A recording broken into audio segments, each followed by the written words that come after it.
check 1, 2, 1, 2. I don't want to hear all that. I want to talk about these big mamas, man. Hold on, let me get my buttons right, man. If you stream yard and YouTube, keep taking all this stuff up. They know I'm over 55, getting my hot discount. Don't play this stuff on the brother. What is going on? Welcome to the Punch Break Experience and yours.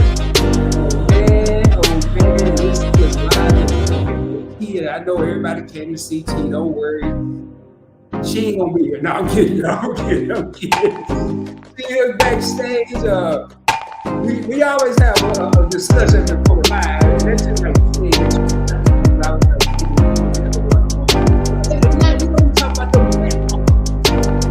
And I ain't talking about the women that big really more than chill. When I say big mama, I'm talking about them grandmas, them grannies. The people that used to buy you a toy in the store when your mama wouldn't. Well, whoop you. Right after your mama did. You know that kind of big mama. That's the big mama. I'm talking about big mama. I'm going to apologize to the boys. We're in the South. And as I was preparing for this, this is unscripted, unfiltered. As I was preparing for this and reading some of the stuff, I heard my country accent come back. I live in Texas, where I grew up in Arkansas. My mind and my mouth have food. I can tell you, this gonna be hilarious. That's all I can say. I need y'all to think about this. Your grandma and somebody else's big mama. You didn't know big mama. And tonight we gonna get out, but I'm about to bring back some memories. I got my girl 2 years old. Now I'm curious about this. But she grew up in the I grew up in the big hard.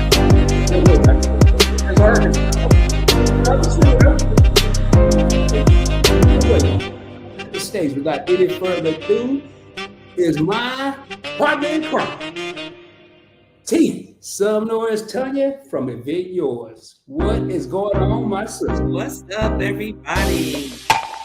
What's up? What's up? Oh, your music going. Turn your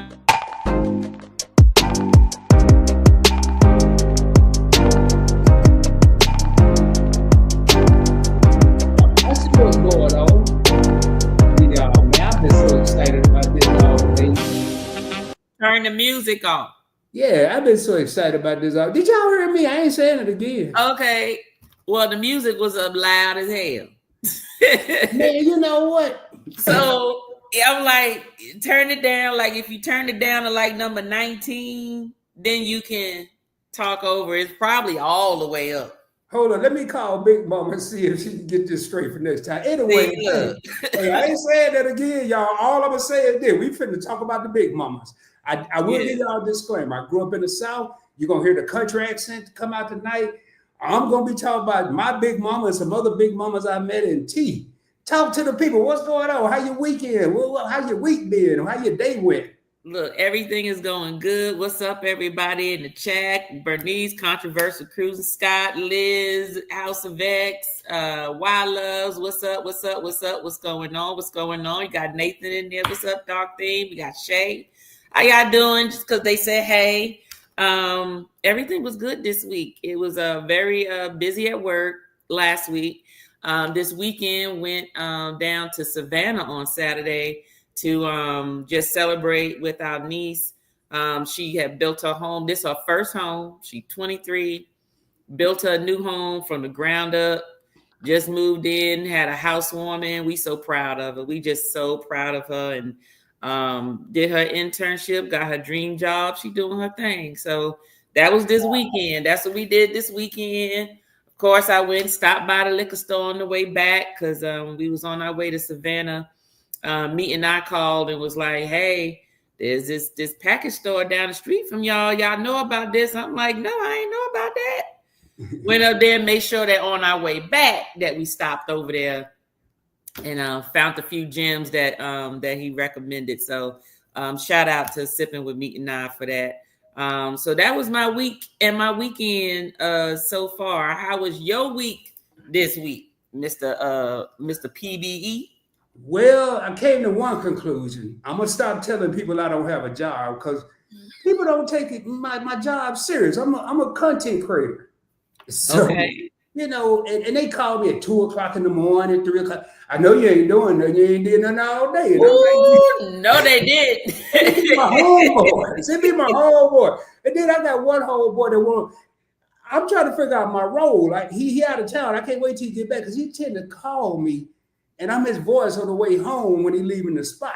Wherever he at, he gonna call me. He called me too. Oh, I knew you'd be up. I said, no, man, this ain't really me, dog. So that's part of my week. The rest of it has been chill, man. It's been chill. Just moving and working and moving and hit 1,000 subscribers on Investing with Rod. So I'm pretty happy. Yes, congratulations on that. Thank you, thank you. That was a lot of Yeah. work, hard. I almost gave up on that channel. But tonight, y'all, we ain't here to talk about no investing, no stocks. I want to laugh. And man, now I do want to read one thing. I ain't sharing on screen. I just want to read it. For those of you in the back that don't understand what a big mama is, I Googled it today.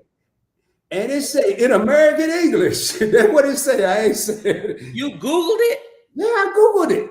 What did it say? I'm about to tell you. It say, hey, y'all, this is unscripted and unfiltered. We don't practice these. We just come over here and start talking. In American English, particularly in the southern U.S., Big Mama is often used as a term of endearment and respect for a grandmother or a matriarchal figure within a family or community. This reflects her role as a source of love, wisdom, and strength. Now, what they forgot to put there is there was the Big Mama before 2000. Because you call a woman Big Mama now, and you a dude, you probably going to either get slapped or cussed out. One of the two. Show you right. So, what you think, Tay? Have you heard anybody call a grandma of today Big Mama? No, they may not use that. They may not use that term, but I just think that it is a stereotypical thing. But I do feel that those characteristics still exist. I just think it looks different than what people are used to.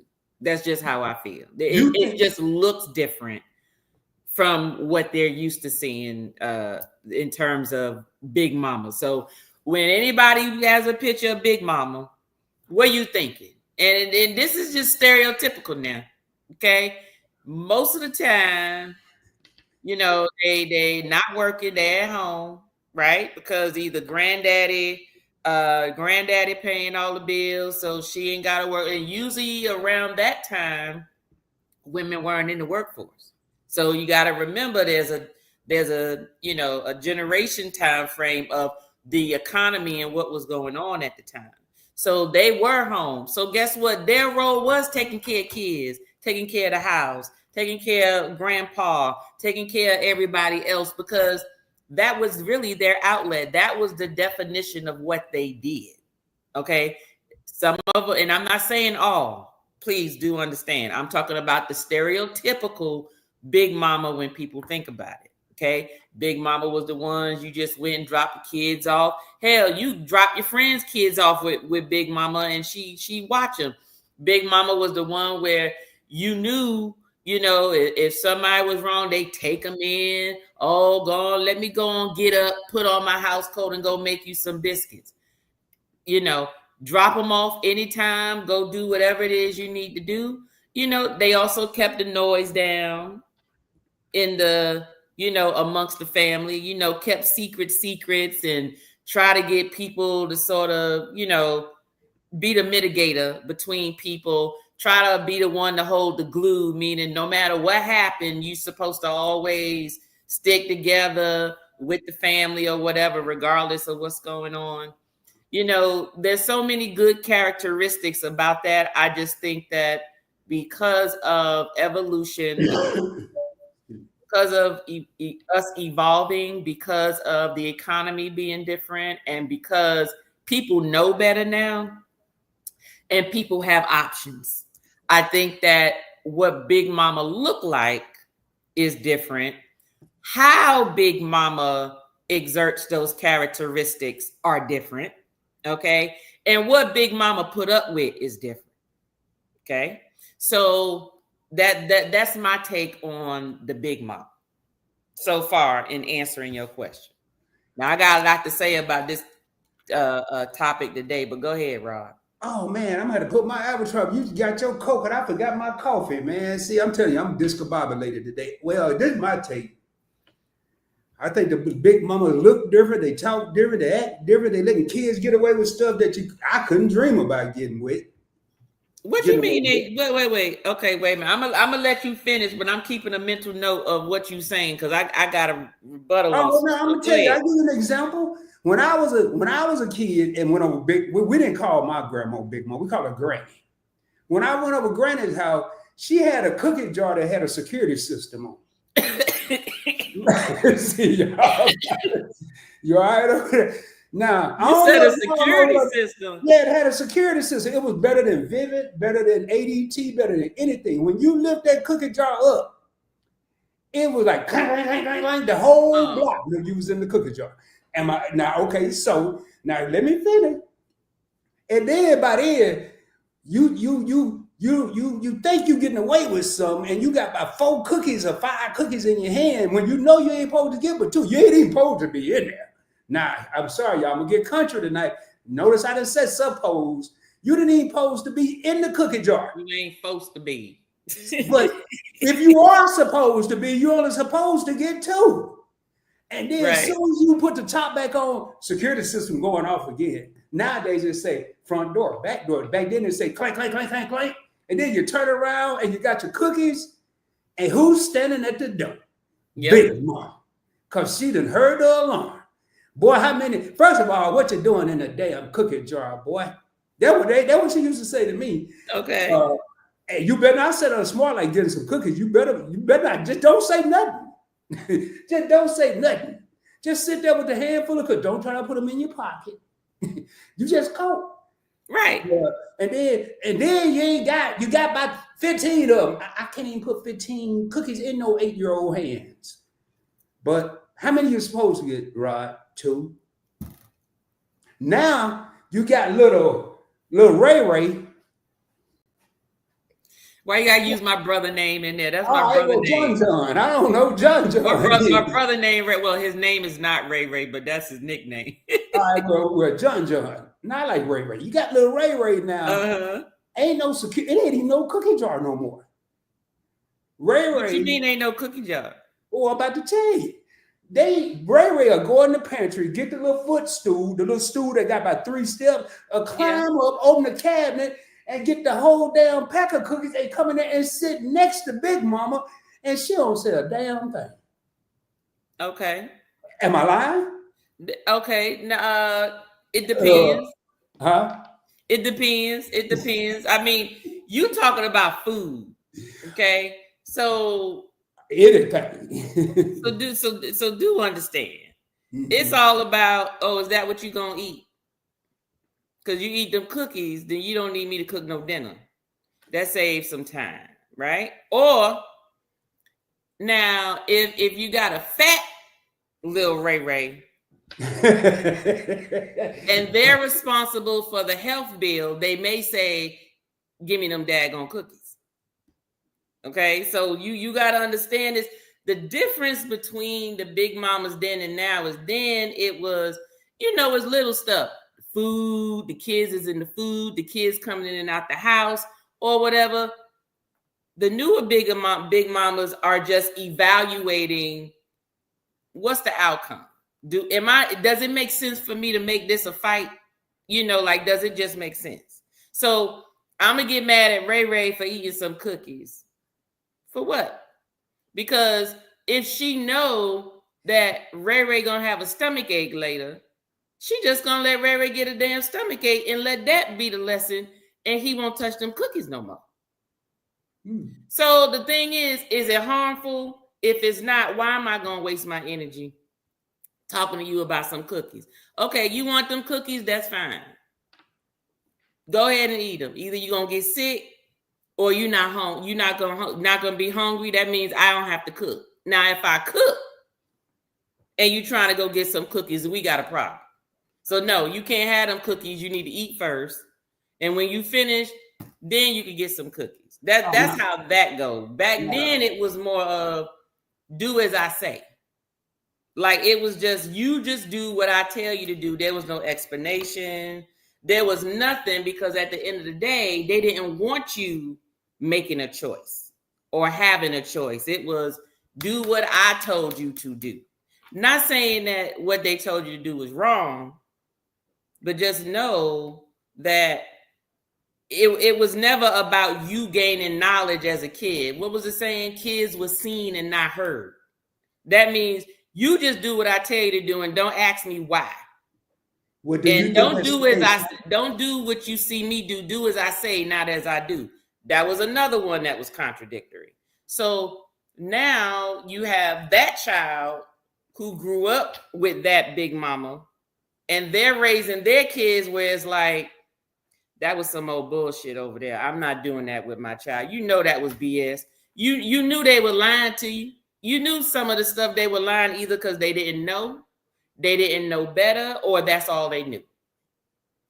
And that's, to me, is what the difference are. They're evolving, period. So you talking about getting caught with the cookies in your hand, like physical cookies, where the newer mamas is walking in the door and seeing Ray Ray in there with Keisha legs up getting them cookies. So how you deal with that? Oh, that was happening when I was a little boy. Okay, right. But guess what? But grandma wasn't looking for that though. Well. Okay, but guess what? Hold up now. Grandma might have known. Hell yeah. Grandma might have known. Grandma back then was only on the girls about keeping their legs closed. But with the grandson, it's like, oh, he just a boy. Okay. Today, the big mamas is like, both of y'all keep your legs closed and keep yours in your pants.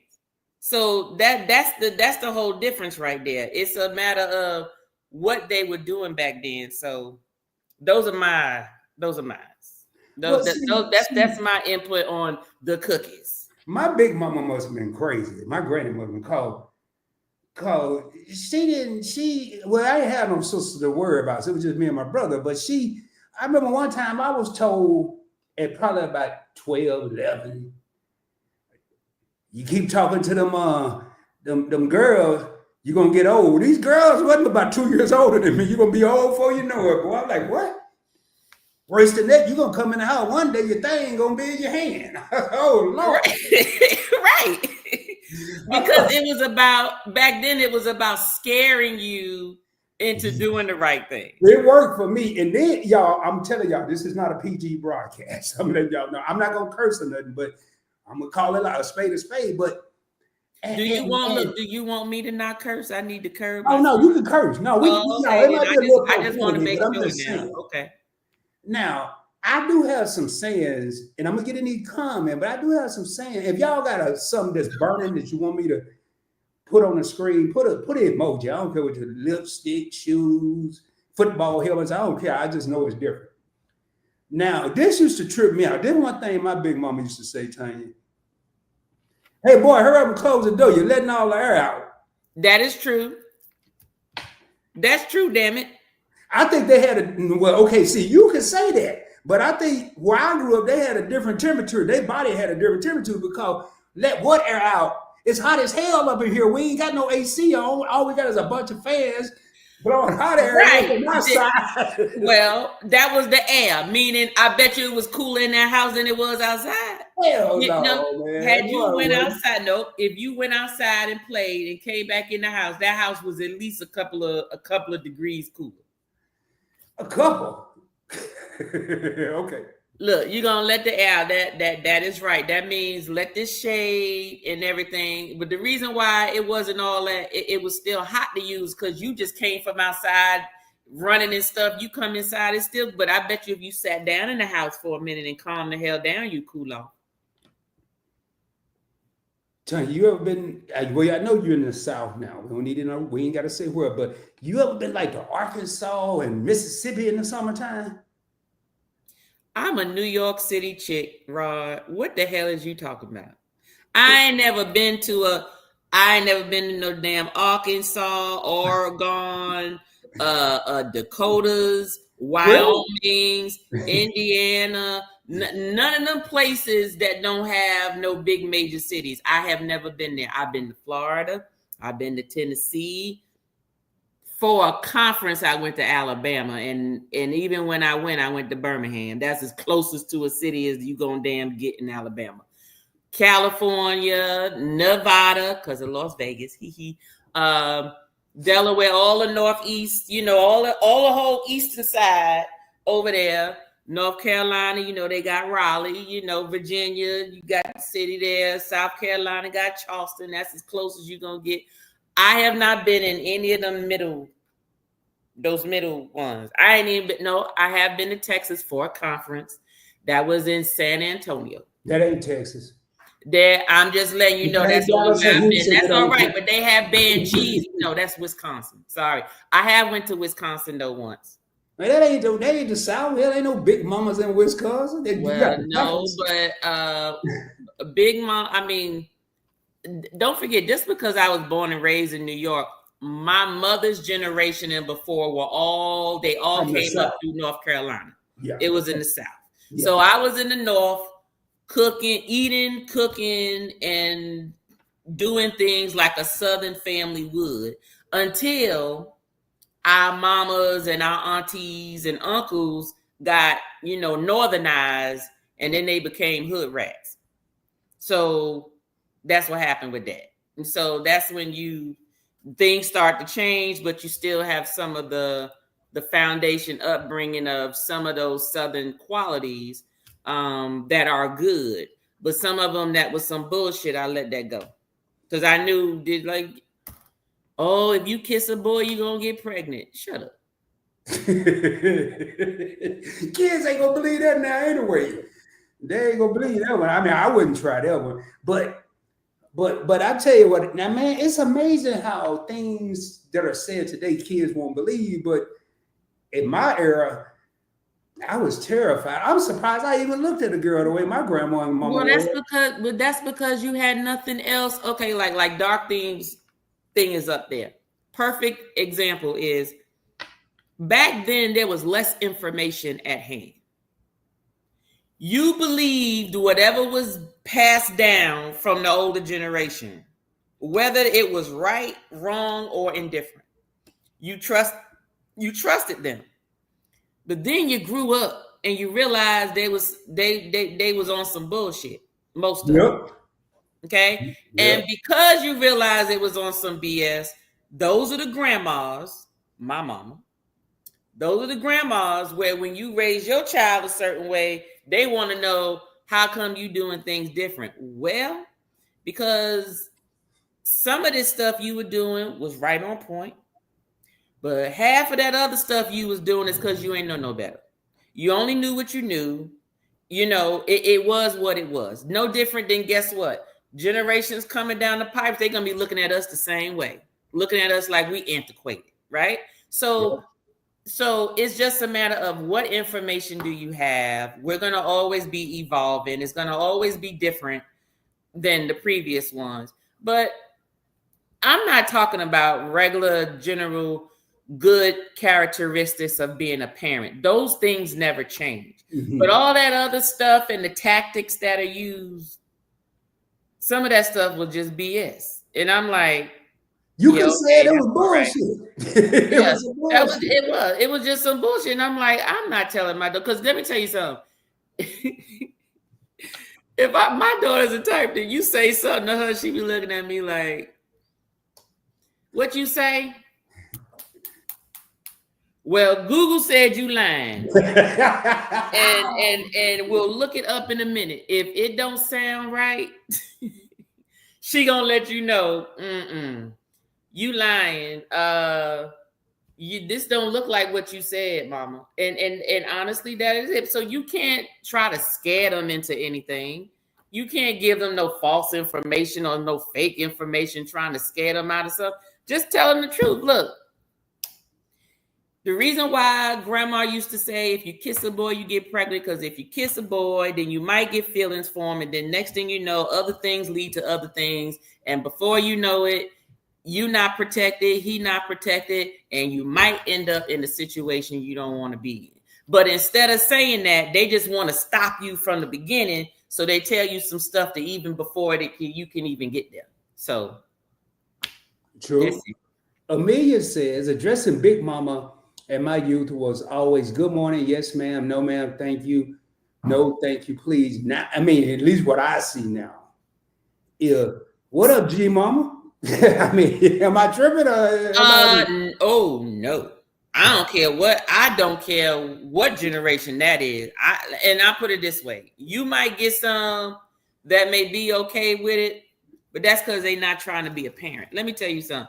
Don't call me no bruh. Don't call me don't call me my name. Miss Johnson is what you're gonna call me, or Miss Tanya. I'm fine with that. Okay. But what you're not gonna do is talk to me or call me like I'm on your level. So you 6, 7 years old and you talking about Tanya. Oh no, you don't call me by my first name. You call me Miss or something. Now there is some differences between Northern respect and Southern respect. The words they use are different, and Lord have mercy. Don't come to the South talking and respecting you do the way you do in the North. Now you can take the Southern. No, matter of fact, you couldn't even take the Southern way of doing it up North because it became offensive.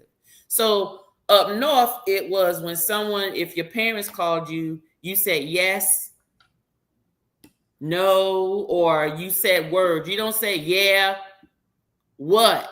That you don't say that. That's disrespect. You say yes. However, in the South, saying yes, they look at you like, yes, what? Yes, ma'am. Yes, sir. You know, and so you come down talking about, well, why I gotta do all that? I say, yes. I mean, do I need to address your role? I don't understand. And then in the South, you go up north and say, yes, ma'am. They take it like you condescending, like you trying to be a smart ass. What you mean, yes, ma'am? What you trying to say? I'm like, Lord have mercy, you can't win for losing. But addressing the respect is different between the two places. Mm-hmm. But in reference to Big Mama, just like back what Dark Thing was saying, was the economy and the way of the Big Mamas and what they've been going through and how they're living today are different. So you're not going to get those Big Mamas who are at home, sitting at home, looking at like you just drop your kids off so you can go run the street. I'm sorry. Now, I'm not talking about the generation of folks who had kids when they were kids. Now, that's a whole different. Those were usually the ones dropping the kids off with the grandmas, with the mamas. That's what was going on there. It's because they had them at 16, 15, 16, 17, 18. They were still out there trying to party and do all that stuff. But when you get a person like me, I don't fit this mold because I didn't have my daughter till I was 30. You see what I mean? So, and that was on purpose because I didn't want no kids until you realize that when you get into a relationship and you find someone that you want to become a parent with or whatever, then it was a different story. So that's why she was born at 30. I done already had my young stage. I didn't have to leave my child with nobody, drop them off or whatever. I was working, taking care of my child, doing what I need to do. My child only went to the babysitter when I had to go to work because my husband was military full time. So that's just the way it is. Now, these ones that was pregnant when they're young, oh yeah, they needed mama, they needed grandma, they needed a village because they were also still growing up. So usually those are the ones that are like complaining because they still young, they 24, 25, they want to go to the club, but they ain't got nobody to drop their kids off with. Because guess where grandma at? Grandma out too. Hell, grandma on a cruise, grandma at the resort, grandma on a trip, grandma in the club, grandma. I don't know about no club. I just feel that after a certain age, you just make your club at the house. Have house parties. I just feel like there's just some folk that just be in the club just doing a little too much and you need to be sitting your tail down unless you line dancing and you doing your two-step and you it's a above like a 40 and up club, then you know those clubs are different. But you don't need to be with a 20-year-olds. I agree, but I'm glad the 50-year-olds got a little spunk. Because that's my age range. I mean, I'm with somebody, but You know what I'm saying? Like, right. it's some spunk. I mean, if you, I Well, ain't the gonna thing take no.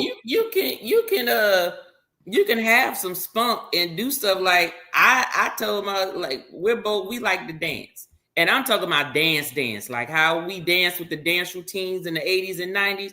I'm still doing them dances as long as my joints and my legs still allow me to do them routine dances and to do whatever dances is out now. Yes, I keep up with all the new dances, and I'm gonna do them. I keep up with them, but guess what?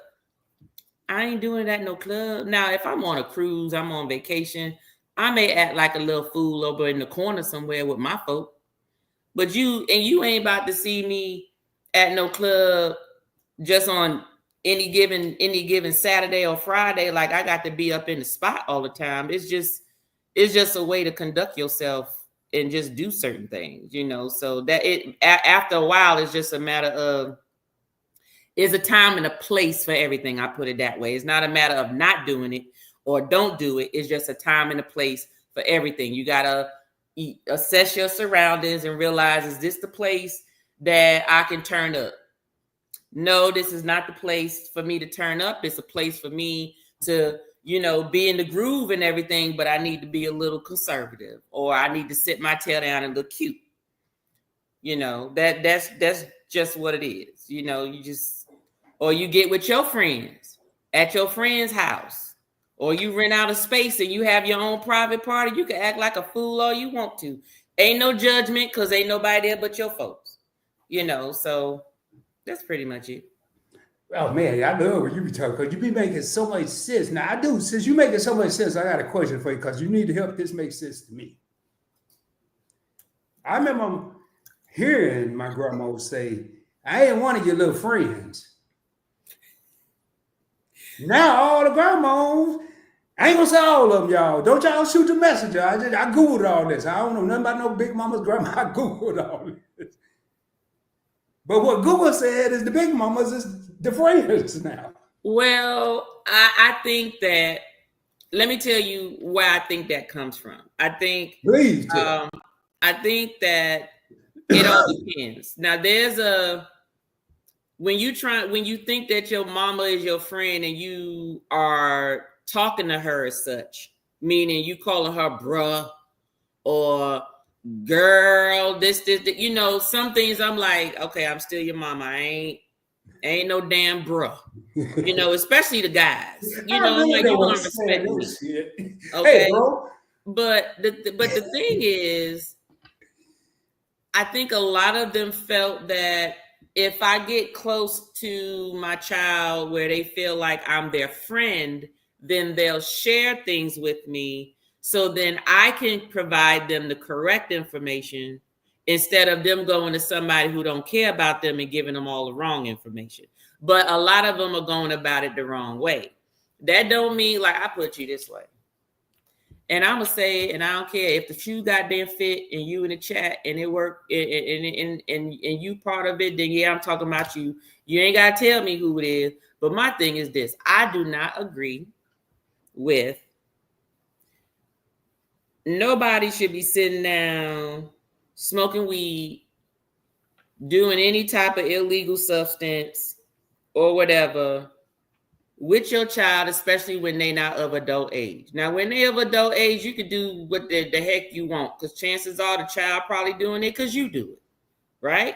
But my thing is, you get some parents that say, well, I know when WD-40 for the joints. It's called ibuprofen and Tylenol now, Doc Theme, okay? That's what it's called right now. That's the new WD-40. You supposed to take that before you about to drop it like it's hot. So you don't have to worry about it in the morning. Hey, y'all don't mind me. Tanya always clowning me. I'm making sure I got something to clown her about. You gonna clown me? What I do? The WD-40. Oh, Lord. How you gonna clown me on it, though? How you gonna clown me on it? I ain't gonna clown the hell. I need 2 cans. So, I just like, you get some parents that say, well, kids, they gonna have sex anyway, so I might as well. Okay, so there's a difference between, okay, the chances are I need my child to be educated about sex, understand what sexual protection is, understanding the impacts that it can have if you handle things the wrong way, as well as any type of social type issues, right? Equipping them that way and letting them know about the resources.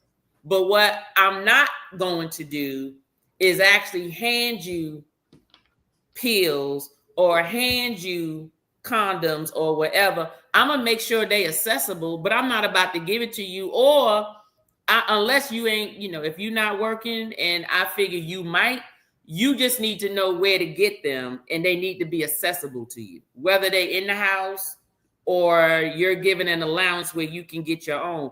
But what I'm not going to do is have you willingly upstairs in my house with your girlfriend or your boyfriend, and I know something going on. That's not going to happen at my house. Do you understand what I'm saying? You going to learn to go sneak. I'm trying to make it as hard as damn possible. Ain't no privacy. The damn door will be taken off the goddamn hinges. That's not happening. Okay? Same thing with partaking in illegal substance. Just because you do it, oh, well, I did it at 15. It's okay. See, now you're setting your child up for something else. Now, I mean, just because you did it, well, look at me. I turned out right. Did you? I don't know. But is it something that you want your child to do? And should they be sitting there doing it with you? Just saying. You should be making it even harder for them to go get that. Facts. You should be educating them, giving them knowledge about it, letting them know the impacts of it, and don't try to put up in the comments about no damn medical benefits of the damn thing, because a 15-year-old child ain't got them goddamn type of 15, 14, 16, 17. Just stop it. Now, when I look at that, then yes, they trying to be their friends in the wrong way. You still supposed to provide some guidance. Not saying you're supposed to say, don't do this, don't do that. But what you do is you explain to them and share your daggone mess ups. Sometimes kids just need to know that you're not perfect either. And that was something that Big Mommas didn't do, which I think actually set kids up sometimes to fail, because kids back then grew up with this vision of, ooh, mommy's a virgin, unless you just seeing guys coming in and out the house with your mama. We're not talking about that. But kids grew up thinking, ooh, mama is perfect. Daddy is perfect. When they would talk, because no one ever talked about they screw ups. But if you tell your kids that you're not perfect, then they'll share more stuff with you, because they know, okay, you've been through this, let me go ahead and talk to you, since I know you can relate. But you also let them know what happened. Let them know why you did it and why you decided not to do it again. Or if you grew up and you was a hoe, then just say that. Sometimes if you a hoe, it's like, hey, I got some friendly stuff. I like doing it. Your mama was a hoe. I was just in these streets, baby. I was outside. But mama don't want you to be that way. Literally, you be surprised. Woo! If you tell your kids that, one, they'll probably laugh at you. They might talk about you. I hope I ain't in the house, because I'm going to be a bad influence. I'm going to be laughing my ass off. But you'd be surprised at how kids would be like, ooh, are you serious? You was did that? But you can use that and let folks know this is why you shouldn't do it. Because I put it to you this way, Rod. You talk about investing and points and all this type of stuff. Why would I listen to you if I don't think that you had to have a time period where you didn't know about it and you're sharing your experience getting it? If you didn't have no experience getting it and you always had everything, well, how I know it worked if you always had it? If you tell me, hey, I'm going to show you how to get some good credit. You know why I know? Because I had some bad credit. So let me tell you what I did to get out of this. You're reputable. But if you always had good credit and you trying to tell somebody about how to get good credit, How do I know you know what the hell you talking about? Have you ever had bad credit? Because if you didn't, I don't think you understand how to get out of it. I don't trust your input because it's not credible, because it's not relatable, because it never happened to you. You see what I mean? So I think that sometimes if parents would take the things that happened to them growing up, and share that with them kids, meaning your friend, just like you would to your friend, hey girl, don't do that, because when I did this, this is what happened. I'm not saying 100% this is exactly what's going to happen, but these are the advantages and disadvantages of taking the road that you're trying to take. And let me tell you from, a person that has been through it. You see what I'm saying? Because now they can look at you and go, oh, okay, you turned out okay, but what did it take for me to turn out okay? And you leave that decision up to your child, that decision up to that other person on what route they're going to take. You done told them the advantages and disadvantages. You done told them. So now that you done told them, let them figure it out.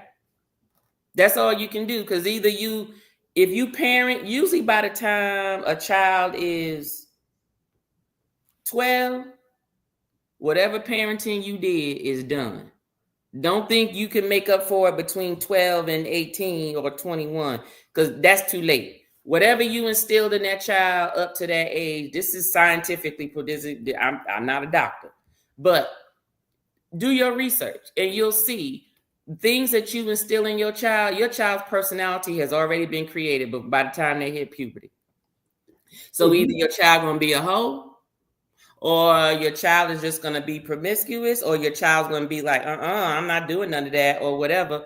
It's all about the morals and the values that kids have. Not saying they may or may not make mistakes, but anyway, but Big Mama, most of the time she scared you into doing the right thing. Whereas nowadays, you just get some parents that just want to be too much of a friend instead of not understanding what a true parent need to be. And sometimes some folks just didn't have a parent.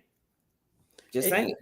Going back to what you just said about basically credibility, it's easy to say if you kiss a boy, you're gonna have a baby and all that. And one of the things that I prided myself early, I don't really have to do it on this channel, but on my business channels where I'm talking about credit on Point Blank Travel and finance with investing with Rod, I'm purposely, and that's what's wrong with society. I think we're gonna get back to the big moments, but I know everybody, including Rod, want to look perfect in everybody else's eyes, or they want to look their best at all times. Nobody want to look or don't want anyone to see them when they're at their worst.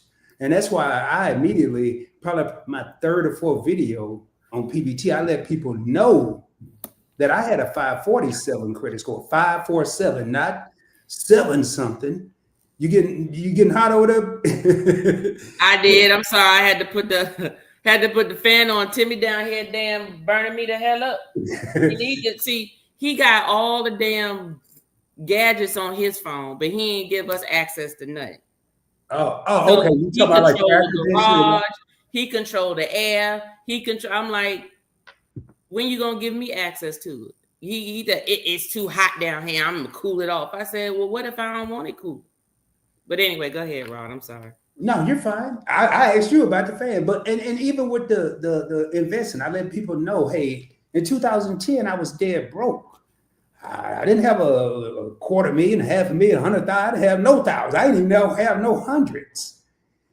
And as I do this more on Invest with Rod, I'm seeing more traction because people say, hey, this dude's real. I don't have to have a tie on and a suit. I'm gonna come in here with a baseball hat, a t-shirt. What is this, Reebok? Yeah, I got it on sale somewhere. But going back to the big mamas, tell you, I got a question for y'all. If y'all see me looking over here and looking down, it's because I got my notes on my phone. I'm trying to be, it ain't working for me. I'm trying to be one of them technology people, but I think I'm gonna have to revert back to this because I got stuff going on and off and everything over here. But has anybody ever had a big mama send them to the store when they was a kid and handed them a note? And they tell you don't look at that note, but you being a little kid you are, you decide you want to look at that note. What's on there? Numbers? But go ahead. I'm sorry. I don't know what was on to this day. Didn't nobody know what the note said. But the Big Mama, and now it wasn't no numbers. We wasn't in New York. Remember, we in Arkansas. We ain't had no numbers. Didn't nobody understand that note but Big Mama and the man at the store. And all you did was gave the man the note, and then you stood there and then came back. And your biggest problem was how was you gonna get these groceries home on your bicycle? The note just said nothing about no groceries, eggs, milk, nothing. And you got a whole damn bag of groceries, no money. Has anybody ever experienced that? I mean, am I the only one? No. We had shopping carts. Shopping carts. Yes, we had the foldable shopping carts. It also served as the laundry cart. You put your laundry in the bag, you put it in the cart, it folded up flat, you put it down. It was on 4 wheels with a little handle, and you put everything in there. So when you went to the store and you knew that you was going to come back with more than 4 bags of holding your hand, you bought that shopping cart with you and put everything in there, and that was it. Or if they gave you a note, it was either the list to give to the store guy because it was so you could go get some cigarettes. And see, that's another thing you talk about Big Mama. You up there always keep talking about the good stuff Big Mama did. Big Mama would send you to the store to go pick up some beer. Big Mama will send you to the store to go get some cigarettes. Okay, all the stuff that we as a child is not supposed to be touching or having or involved with to bring them back. Now that's your question. Or you was running numbers for and didn't even notice. The note had some money in it, and it was Brooklyn, Trotter handle, and all that stuff, and you give it to the man, and he write it down and give it back to you, and you go back. So yeah, that's what Big Mama had us doing back in the day. Me too. Big Mama, my granny, I remember it was 85 cents for a pack of, I don't even know how I remember this, Virginia Slim Menthol Lights 120s. I was like, boy, I'm glad I got some sense. I ain't saying to her, but I'm like, that's the shit you should have wrote on the note because you want me to remember all that. So I'm up there, yeah, let me get some Virginia Slim Lights, menthol, 120 something, man. And he knew what I was talking about. And it was 85 cents. Now, I'm going to talk about something in a minute. Now, I don't know about them Big Mamas had a code too, man. So you want to talk about the biggest snitches in the neighborhood? Big Mamas. Woo! Y'all, Big Mama was the bone collector. She had all the secrets. This is a real life story, Tanya. My daddy used to send me to this little store to get what they call lunch meat back then. And he said, hey, Rod, go to Miss Annie's. That was her name, Miss Annie. She was old. What I didn't understand is she didn't call my parents. She called my grandma because that was her friend to call my parents. But I figured out what the taxes was and how much the stage plane cost. So I was doing the dumbest thing, but I thought I was being smart. I said, hey, Miss Annie. He said, get $2 worth of lunch meat. I said, Miss Annie, and tax was a penny, and the stage plate was 15 cents. I said, Miss Annie, can I get $1.84 worth of lunch meat and a stage plate?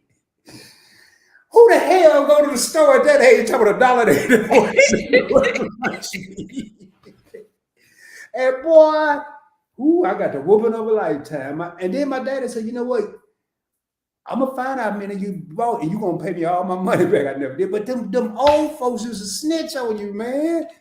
Well, it was called a village raising you, and it wasn't just Big Mama. It was your neighbor, the folk down the street, the man on the corner, the lady at the laundromat. Because if they saw you doing something you weren't supposed to do, your mama or your dad was gonna find out when they got home.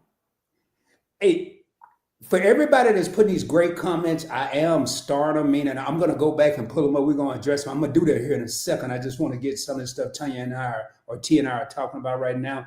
Now, Dorothy, my family wasn't like this. Didn't nobody tell me to go sow no oats and sow no wild oats? Okay, Big Mama might not have said go do it, but she doggone sure wasn't stopping you from doing it. I'm gonna tell you, when my mama became a big mama, I was a DJ at a club. I said, Okay. Mama, can you watch my daughter just for a little while I go to the club because I'm going to work? You know what she told me? What? Take take her to the club with you. I ain't got no babies. So let me ask you this. I got a question for you because we in the same age bracket. How old were you? How old was your mama when she had you? Hold on, I got to do the math. See, it's kind of easy because my mama was born 19. Okay, mine was 16. So about the same. About the same. I mean, it's in the same age range. They was out there. That's what they was still your age, not too old. Okay, I mean, think about it. Right now at this age, you got the same group of friends like your mama got. Think about that. Just let that marinate for a minute. Think about all the folks that you communicate with, and think about the folks that your mama or your daddy communicate with. I guarantee you that age gap is smaller and much smaller now, because now everybody's almost in the same. Everybody on double ARP. I'm just Yeah, saying. yeah, yeah. I'm just saying. Hello, everybody in the chat. Yeah, man. I'm sorry, y'all. I'm over here having No flashbacks. problem. I just Etta, Leonica, hey cousin Monique, how you doing, boo? Amelia, Edna, Cruz Bolero. We got Marjorie in the house. Let me see. I'm looking. Big Murph. Nettie and JT. Meet and I. I know he said hey to Liz because most of them were here earlier. Scott, Anthony, All in My World, Why Loves. What's up, Famous? Rooted. I think that's it. I just want to make sure we say hello to everybody that came. yeah. Hey, man. You know, I'm in charge of the thumbnail. That's it. You said you just in charge of the thumbnail. I'm like Pretty Tigger. I'm just cutting the wheel. I'm just cutting You the know wheel. what? You know what? Y'all get on my nerves I because it's can't wait like I can't wait to meet y'all in person, boy. I'm be right over there, Pretty Tigger. I just do the thumbnail, y'all. Everything else, I just show up. Now I do want to say, Tanya, at least, and I kind of understand, I guess. Not long ago, I did a live stream about tips, but I remember when my grandma used to send me the stove, that country stuff come out again, the stove, STO, and say, and bring my change back, and the change gonna be but 4 cents. it don't matter. 4 cents plus 4 cents plus 4 cents plus 4 cents. Next thing you know, you got a quarter. That's a silver. That's a silver piece of money. That's a silver coin. Now, you said them people that went to New York migrated from North Carolina and all South Carolina and other places. Yeah. When they did you hear that country talk? Y'all didn't hear none of the country talk in New York? There was some, but because they moved there at a young age, like I think my mom was like maybe 13, maybe or so when they moved up there, 12, 13 years old. So and all my grandmama had 14 kids, and I'm like, y'all needed some TV or something, because I just used to look and go, yeah, 14. I'm talking about they like back to back. Yeah, I think we It's should like, get rid of TVs again. it's like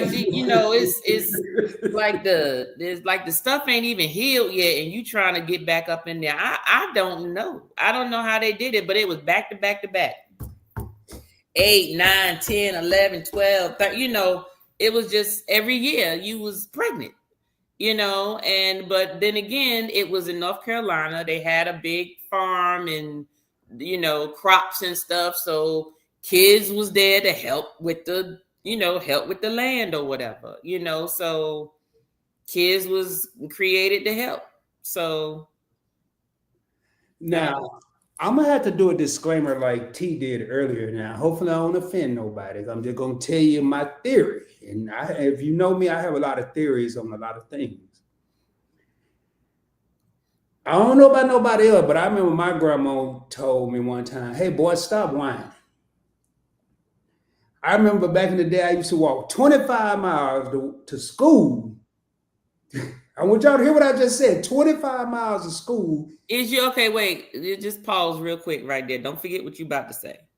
Uh-huh. Are you telling a whopper, What the hell is a Rod, Whopper? 25 miles? Yo ass ain't walk no I didn't damn walk the 25 20. I didn't miles. walk that far. No, That's you what she did. You told know your me. daggone bottom of your feet would be swole. I'm just telling you what they It told was me. not no damn 25 miles, maybe 2 miles, though Well, wait till you 25 hear my damn miles. response. Wait till you hear my response. And she said, and then I had to walk back home, and then I had to go work in the fields. I said, well, I think I got something figured out. And she was like, what's that? I see why so many people dropped out of school. Y'all was tired. That's right. Boy, I think she cussed me out that day. She cussed you out. Like in her own little way, but she didn't tell my mama. That was all I was worried about. As long as you didn't tell my mama, I was cool because I was gonna get 2 whoopings then. Actually, my grandma only whooped me once. Your grandmama only whooped you. It probably only took that one time. What she do? Hold up. Never mind. I'll wait till you finish and we gonna get back on the subject about No, go ahead. what about the big mamas then and now and how they discipline their kids. But we gonna get on that in a minute. But go ahead, finish what you were saying, Rod. I mean, I don't know. It's hard for me to speak on that. I've heard about timeouts in little corners and who the hell do that? But America got it messed up because that CPS stuff. But I think I'm like Bernie Mac. I think you should whoop a kid's ass if they mess up. I ain't talking about beat them from the front door to the back door. To the white meat. That's what you Now, said. this is how I feel now. I'm just telling you how I feel because I have 2 daughters. I never spanked my oldest daughter, but I spanked my youngest daughter once. And I'm going to say something that I finally understood what was said to me for years that I didn't understand. And I just didn't feel comfortable after that one time of hitting my daughter because I felt I was too strong to be spanking a little girl. Mm-hmm. And I couldn't do it. And my mother was a disciplinarian in my house, and she always just said, it's going to hurt me more than it hurt you when I was getting ready to get a whooping. I was like, this makes no sense. How is this going to hurt you? They lied. No, it's true, because when I spanked my daughter in Marshall's and she fell up in the sweatpants rack with a foot hanging out and screaming bloody murder, I felt that big, y'all. And then I dove in to get her. It was crazy. And this lady said, I can't believe you're beating that child. Like I said, man, if you don't get the hell, this was kind of before they really got crazy like now, but I don't know. As far as disciplining kids, that's a tough one for me. It's easy for me to say what should be done, but could I go out and do it? Well, I can tell you when it comes to that, my husband has never, ever, ever, ever, ever disciplined actually Halea nor his 2 older kids. Ever. Now, what he has done, he was creative. So his 2 older kids, he would have them whoop each other. He would have them whoop. If they both got in trouble, he have the brother whoop the sister and the sister whoop the brother. Who did this? TJ. TJ would let them whoop each other. Your husband, TJ? Yes, my husband, TJ. Yes. He would have them whoop each other. Well, and to this day, when he tell that story, he laughed and said, she always whooped her brother the hardest. Her brother would go so light on her, and then she wear him out. But Halea, Halea act a pure fool one time, and I told him when she was growing up and stuff, I said, Stop letting her talk that little sassy baby talk to you, because one day it's gonna be some words, and she gonna get you. Oh, that. He would laugh at it. He thought it was funny. I said, yeah, okay, that's okay. So one day he came in the house. He was mad. God damn it. She wasn't listening. She was talking some stuff at me in the aisle, leaving out of Walmart, and then she gonna run in the damn parking lot. I'm whooping her tail. And I just looked at her, I said, okay. So he go get the belt. He go take her in the room.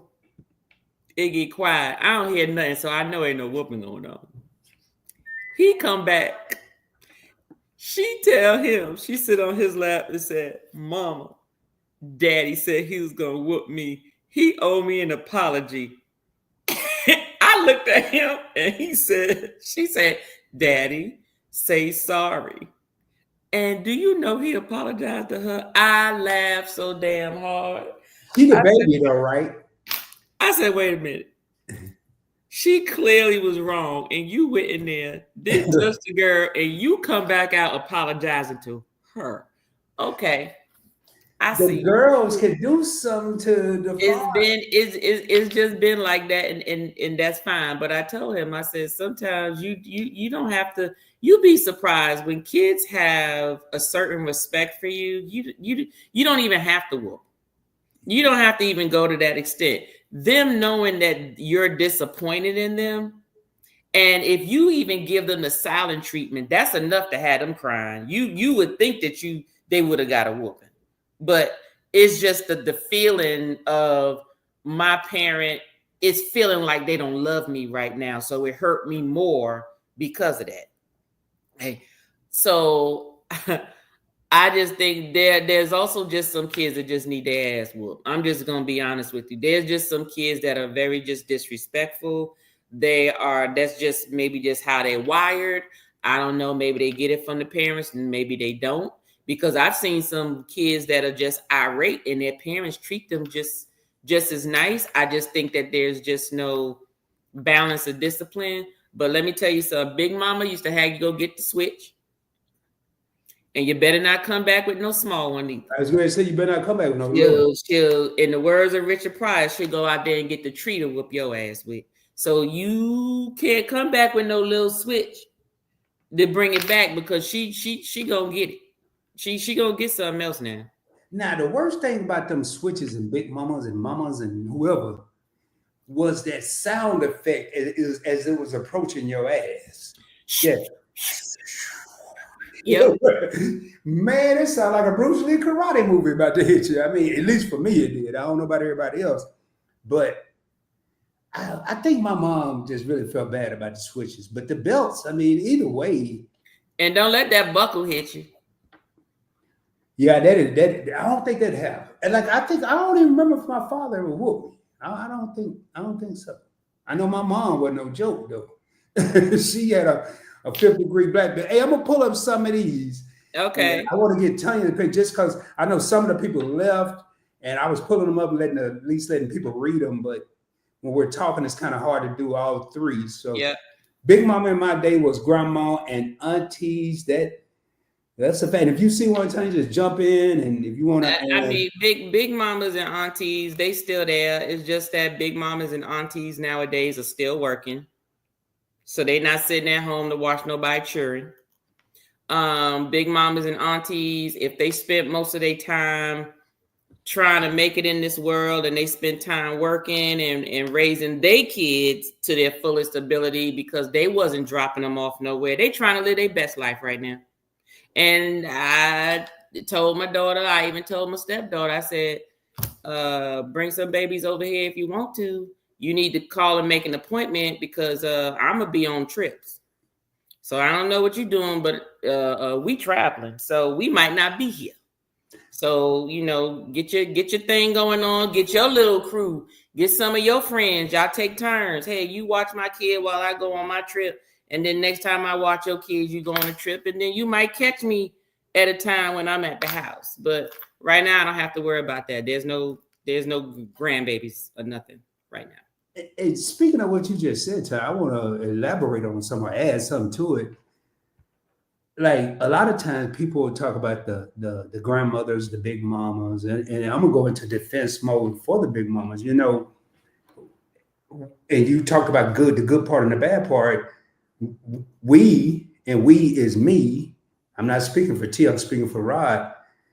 Talk about the grandmothers being in the clubs, the grandmothers doing with the kids, the grandmothers being the friends. But if you also look at the flip side of that and play devil's advocate, how many grandmothers now, like Tanya said it at least 3 times, a lot of times back then, big mamas had the opportunity to stay at home. Mm-hmm. Now you have big mamas, big daddies, big papas, whatever they calling them, both working beyond 62, beyond 65, some of them even beyond 67 into their 70s. Yep. So should they be allowed to live their best life? I mean, I think so. I just wish we had more of a community presence, but I'm also thinking along the lines, hey, I raised my kid. Now you have your kid. I'm gonna be grandpa, pawpaw, whatever you want to call me. Mm-hmm. But at the end of the day, those are your kids. Right. Exactly. They're not mine. That's right. That's right. And you are exactly right. It's nothing you said that anything was wrong. Sure enough. And you did it all for the cookie. I don't know now. I don't know if it's Liz or Chris. I used to think all of them. No, it's all Liz. Chris don't be in the Chris don't log in and be up in the chat or nothing like that. He may be in the background, but that's about it. So Watson is from St. Thomas, and his mom and dad told, do not bring no babies home, no lovers until you're done with school. If you do, you're out the house. Yeah, that sound about. I mean, there was. I'm looking at like my grandmama and all of them. I mean, when that's what my mama used to say. You have a baby, you got to get up out of here, because they were like, we can't provide for all of y'all. So you need to go make it some kind of way. So that's the way it was. And I think it is all of my world. I do think to me, I'm colder now than I was 10 years ago or 8 years ago. So I would say that's the case. But excuse me. All in my world, I'm just giggling at that one. The old people just run cold. Actually, their iron is usually low all in my world. So that's why they cold. Most geriatric folks are cold unless they going through the changes of menopause. Then they always hot. But go ahead, Rod. I just had to address I need to find me a way to get some menopause, because I be freezing sometimes. You said to get you some menopause.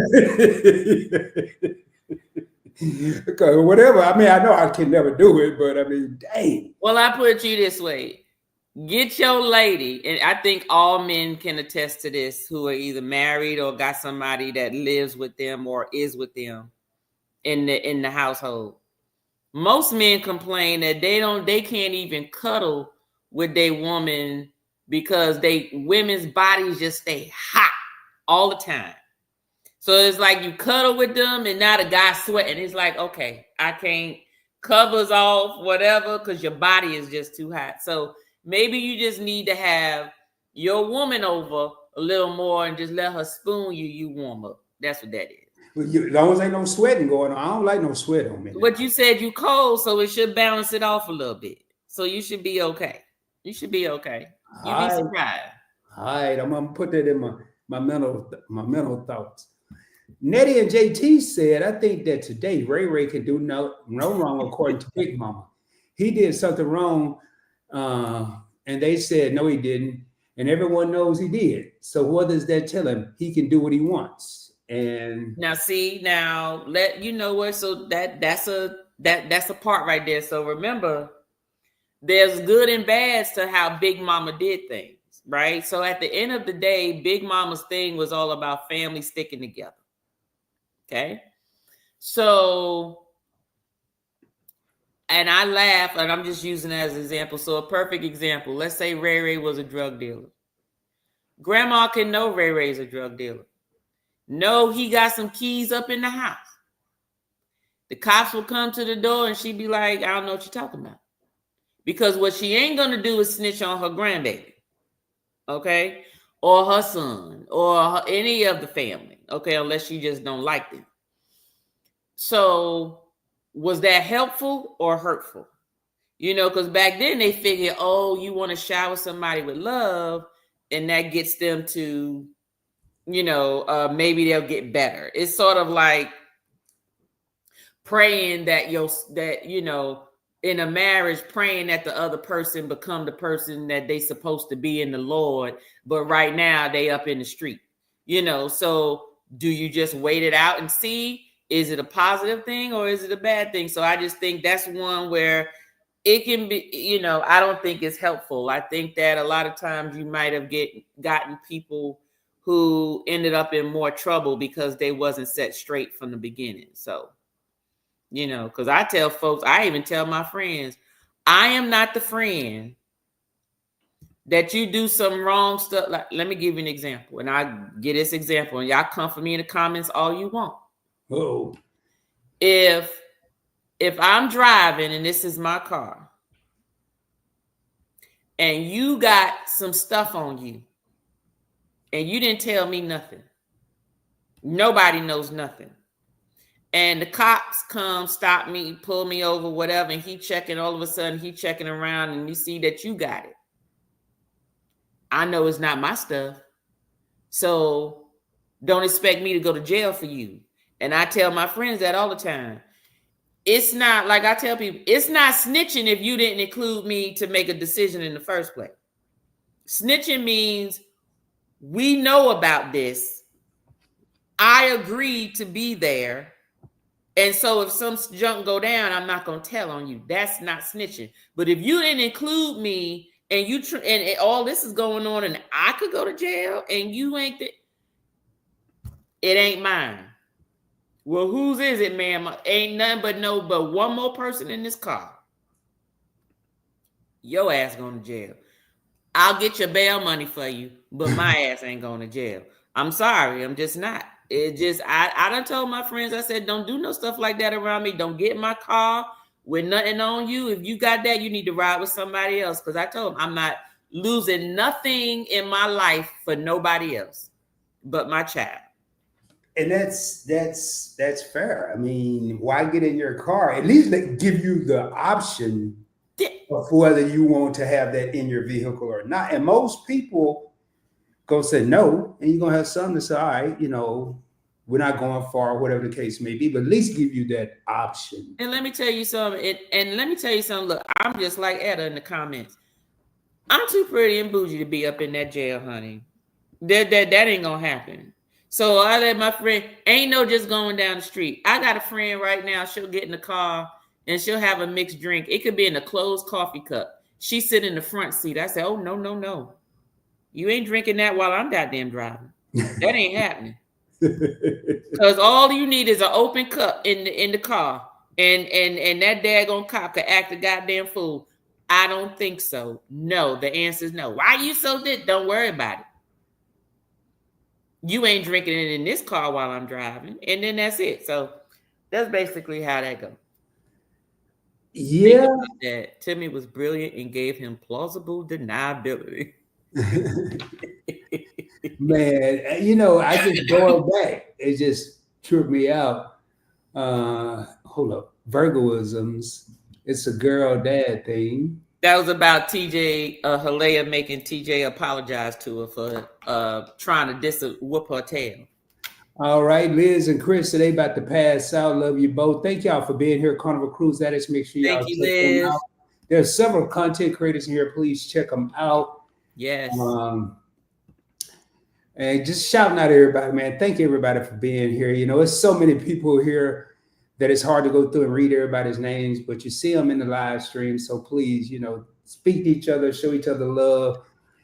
We ain't gonna be on here too much longer. Y'all know me. Well, I used to could. I used to could stay on all night. I don't think. Did you just say used to could? Yeah, I went live the other night. 11 o'clock, man. I went live 11 o'clock the other night. That's when you live by yourself, man. Ain't no room. Ain't no room. Oh my God! 11 o'clock. Good night, Liz. Was great following you. Now, one thing I do want to ask: what in the hell is smelling yourself? When your grandma used to say, "You smelling," I mean, I know what it is, but they couldn't come up with nothing else. Well, I think, well, let me tell you why. Let me tell you where that came from.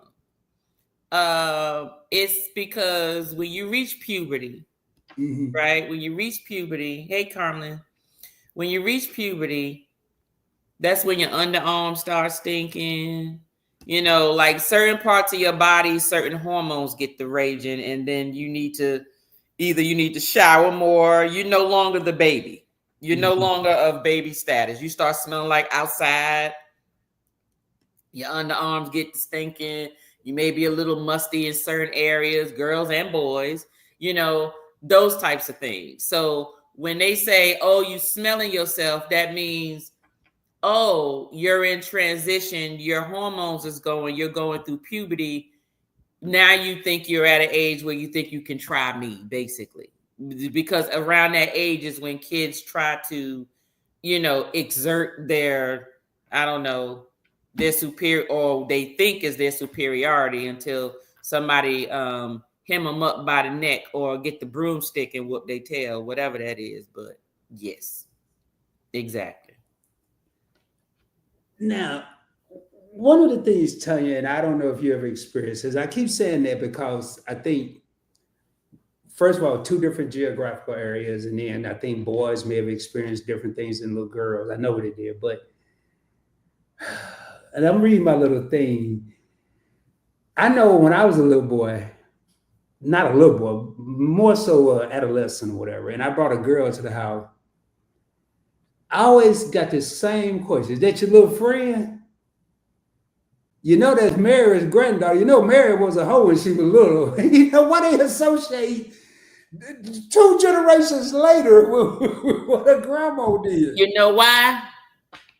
I want you to look back. Where's she at now? She was a hoe. Was she? Sometimes the hoes don't fall too far from the tree. I'm just saying. Sometimes, and look, and I'm not saying, and I agree, Thought Theme. You said, I believe it's a metaphor for thinking that you're all that. Yes, it is. Because you are coming into yourself, so you think you're gonna be against me. But let me tell you something. I don't care what nobody say. There's some things that go from generation to generation. It's just a matter of what you do with that urge. Some people fulfill the urge, and some people are a little more conservative with it, and some people just hide it, but they really a freak. Okay, it's just that they may not be as free as their ancestors. Basically, I'm just being honest with you. If you normally have a certain sexual appetite throughout life, chances are your, you know, generations, it's in you. Now, whether you react on it is a different story. Okay, whether you react on it is a different story. So I guarantee you, you know, she might have been a down low hoe. You don't know. You know, I'm just being honest. Look, that's how grandmas look at. I'm pretty sure she knew whoever that lady was, mama, and her mama's mama, and her now is her daughter. Okay, so that's the way it is. Yeah, you crack me up when you say, "Oh, that's just funny." You got me over here saying it. Now, it's two more things I want to bring up, and then we can get ready. I don't know how long we've been on, an hour and 19 minutes. And I'm actually being cognizant of Tanya's time, y'all, because I ain't really did too much today. But what is up with the Big Mommas back in the day? I don't know, they may still do it. But what's up with the Big Mommas when they used to get new furniture, leaving the plastic on the furniture? Well, what you think? Well, I know they ain't want to get it dirty, but man, see. Don't sit on it in the summertime. Your legs be sticking Yeah, to but it I and was about to say the everything. house It ain't got was. no AC. I mean, my thing was this: why even bother to have it on there if you can't even enjoy it? Like, it looked like it's still in the store. I don't know about the plastic and the flower paisley stuff and the wallpaper, and every picture in your life is hanging up on the wall, it's on the tables, it's on the, my sister, you would think she was 70. My sister collects everything in terms of how, like, every picture that she owns is hanging up on the wall. It's either on the wall, on the fireplace, on the table, on the foyer, is somewhere. And I'm like, man, oh man, I would hate to have to move her out of here. Because, like, you just know it is a big major packing job, because they just collect everything and they want to show everybody everything, like, this my baby at 1 years old, this my baby at 2 months, this my baby at 8 months, this my baby at 1, 2, 3, 5.5, 8, all the way up to college. You got a picture of the baby, like a whole slew of pictures all around the house of different ages. So I don't know. See, you're right, but I wonder what happened to those photo album companies, because they had to go out of business because don't nobody have photo Well, albums no yeah, more. nobody really uses photo album. Now, people do scrapbooks. So I know of, well, I guess I can say what I do, but I got the idea from other folks I've seen them do. So I don't have any framed pictures in my house. All the pictures in my house, I turn them into like canvas pictures. So they're very light. You can hang them up, do whatever. And then all the other pictures are just in a big, like, picture basket. And you just have to sort through them. It's not in nothing other than my wedding album and Halea's baby album. Other than that, ain't nothing in no album. It's too much. Remember that little plastic you had to tear back and put the Yeah, I pictures got on one, and the I was paper. looking at it the other day. No, man, no. That some things get old and get to making all this noise, and The, you the know, pictures start turning colors and stuff, brown, and oh yeah. and I even tell my family, like, anybody I'm gonna hang up on the wall, because I got a friends and family wall. I have a wall with just my friends, and then I have a wall with family. Okay. And I always tell them, don't send me individual pictures. Just send me one family portrait. So You got too many you only rooms. get one spot on this wall. I don't need a picture of Jimmy over here and Sally over here and this. I don't need 5 or 6 pictures, especially if you got 4, 5 kids. I don't need all of that. I don't need all of that. Give me one family picture with all y'all in there. That's the most up to date. And then what I would normally do is give them the old picture and give it to them. And I put the new picture up. Now tell you, is this your cousin, your blood Yes, cousin? it's my cousin. Because she said her mama had so many picture albums, Yep. and it's good when you see family here supporting. Yeah. Now, one thing that my big mama and a lot of big mamas used to say, and I'm starting to understand. When I was a kid, kids be moving around. They used to say, "Boy, sit down somewhere. You're making my nerves bad." Like, I ain't even messing with you. I ain't talking to you. I ain't looking at you. I ain't even saying that to you. And now I can relate, man. If it's more than 2 kids in the house with me and they both doing like 2 different things, I'm like, oh man, I'm gonna have to go outside because it'd be too much going on. Well, there's just a whole lot going on because you want to watch them. And really, at the end of the day, I've always believed in this.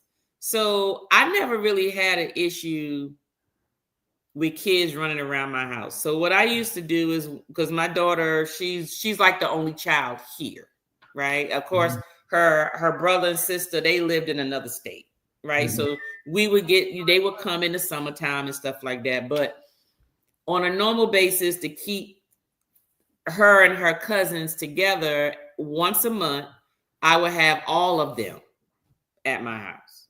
All of them at my house. And I would make it a whole weekend thing. And what I would do is I would plan activities to where it was more of in a controlled environment, right? So then that way I didn't have to worry about, oh, they trying to burn off energy because they was tired by the end of the day, or they had a certain area where they could act like a fool safely.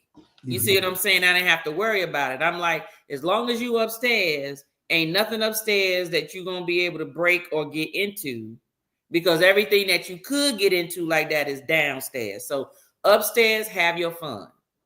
But at the end of the day, you're going to clean up whatever you mess up, and then we good.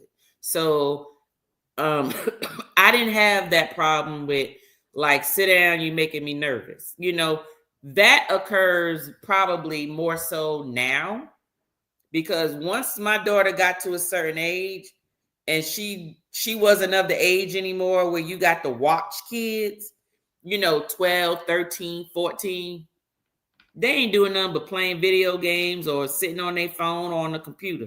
You ain't got to worry about them running around. But if someone else bring kids here and they all the way around and standing up on my furniture, I'm about to wring their damn neck. And what I do is I go to their mom and be like, hey, get your child. Oh, what they doing? Exactly. You don't know what your child doing? What you think? Like, who you think is watching your kids? Does this house look like it's childproof to you? You understand what I'm saying? It's like, it ain't childproof here. So you need get your kids, or you need to bring an older child to watch your kids if you're trying to have fun with the adults. You know what I mean? So those are the things there in terms of, you know, sit down, you making my nerves bad. Yeah, because you about to mess up some stuff. You about to either tear something up, dirty something up, break something. And guess what? And chances are your parents ain't got enough money to replace it. That's where my nerves at. My nerves is, Lord have mercy, please don't let them knock that glass off over there, or that vase over there, or that whatever. No. Well, some of that stuff can't be replaced or replaced immediately, because it could be something you got on a trip. Yeah, exactly. That you can't, you can order, but it's not going to have the same meaning, the same feeling, you know. Exactly. So Wildlove said, "Don't bring me your children to watch. If I can say it again, Wildlove." That's where I put it up. Again. And I don't even know if she's still in here. Say it again. If you're still in here, let us know. But matter of fact, let me see, because I wanted to get your take on that. How do you feel about being able to whoop other people's children? Yes. I know it didn't used to be a problem. Yes. Well, you know what? Sometimes I think the more you are a parent, you begin, this is only if you're interested in trying to really figure out the mentality of your child and how you discipline, because really that's really what the difference is. Whooping was just like a generic way, thinking you're going to scare them into doing what they need to do, but that still doesn't stop them when they're not around you, right? So you had to learn to start understanding that child and what impacts that child, because what impacts that child may not work for the other child and vice versa.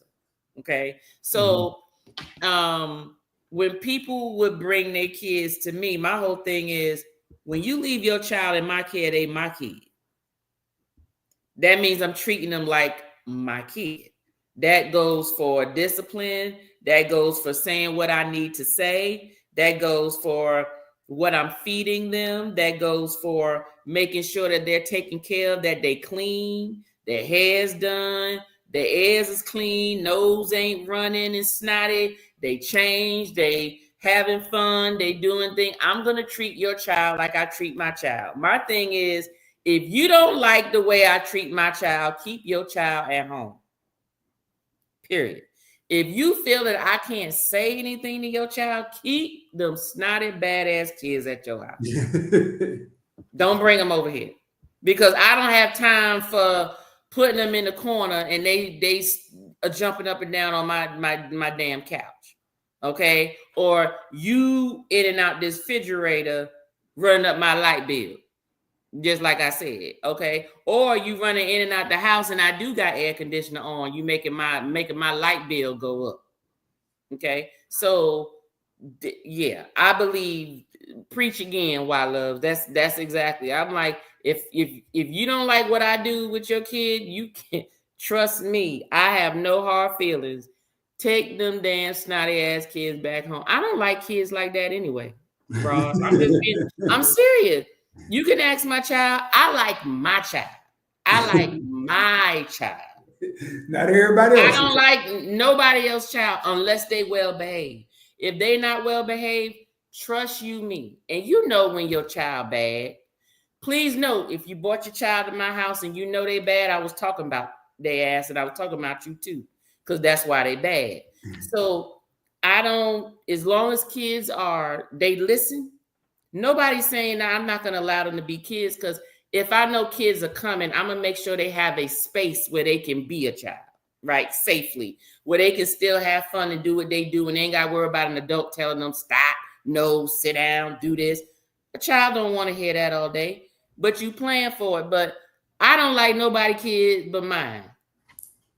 Okay, but mine. And my stepkids, I'm like, I don't know. That's only because y'all was good. Because if they was bad, I already said, look, you can't come here acting a damn fool. I'm going to send your ass back to North Carolina where your ass need to go, period. So my child, I like my child, but I don't do kids. And I'm not, like somebody asked me, I forgot who it was. Oh no, matter of fact, my sister, my niece. So my niece, she's special needs, and she's very particular about who she go to and all that stuff. She's 11 now. I think she just turned 11, or was it 10? I think it's 11. Honey, there was a time when I would come around and try to say hey, and she be like she don't want to. I'm like, okay, no problem. I'm good. You may grow out of it, maybe not. You ain't making me feel bad. You know, that's just one less child that want to come to my house. I'm good. I'm okay with that. So that's how I am. I like my kids. I don't like kids. I like my kids. You know, one thing I miss, T, was how the Big Mommas used to dress. You said what? How they used to dress. Like, you know, everybody got their opinions on Tyler Perry. And I ain't talking about no tight clothes, Tanya. Listen to what I'm saying. Go ahead. Y'all see, I see. Because I got to hear this part. Go ahead. Like I wasn't, when I'm talking about the Big Mommas, when I didn't care about no girl, I was a little boy. Like, you know how like when you see Mother, yeah, like I didn't see a whole lot of Big Mommas that had a moo on. We still got moo-moos. Hold up, no, y'all ain't. No. We still got moo-moos, but the moo-moos is for the moo-moos are for the same reason. See, you think grandma had moo-moos on because she was old, that was her pajamas and all this stuff. Let me tell you why Big Mama had the moo-moos on. For the easy access. There you go. That's how you think she had all them kids. Well, that must explain. That probably explain why she would walk around the house with one sock pulled up and the other one down. That's because Granddaddy was tearing it up earlier, and the sock came off. So there you go. Hey, Buzzard, how you doing? Hey, TCT, what's up? The Big Mamas used to get busy during the day. Cause I know they used to go to bed with them big old rollers. Yeah. It don't take all that. You ain't got to be laid in the bed to do all that. First of all, you didn't need no pillow to heist nobody up. I don't even know how to spell heist up. How you spell it? Ice is ice. All you had to do was put their head down on them big ass rollers. Up in there. You ain't had to do all that. There's many ways to reach it. You ain't even got to lay in the bed. Just stop. Why you acting like you brand new, Rod? You do doggone well. Grandma, auntie, everybody had them moo-moos on. Trust me, granddaddy, uncle was right behind them. Right or wrong? I didn't know that back then. I just thought they was comfortable. That too, because you know what? Chances are they ain't had no drawers on the fifth. Man, you got me over here tripping, man. I can't. See, look, I know you don't want to think about your grandma like that. Well, they both gone now, if they was here, Tanya, I'd get on the phone. Hey, big, hey, why was you really wearing that moo-moo? And guess I will what? ask. I guarantee you. Look, that's another thing about grandmas. When you get to a certain age, they will be honest with you. What's up, MC? How you doing? They will be honest with you and say, "Fool, what you think I was doing?" See, I'll be that's what like, they oh tell you no. after. That's what they tell you after you're an adult. Then they be real with you. What's up, Keisha? How you doing, beautiful? You you know doggone well that moo. Yeah, the big mamas nowadays, we wear moo. We But cooking moo and everything. That's like foreplay. Moo, that's like a signal to the man to be like, it's that time. Be like, okay, I got you. so what you said is, damn Victoria's Secret, just go to Walmart, get a bunch of moo-moos? Oh, you don't get no goddamn moo for no goddamn woman. Now, okay, now the style of the moo may have changed, but trust me, most men don't care what it damn look like. They just want access.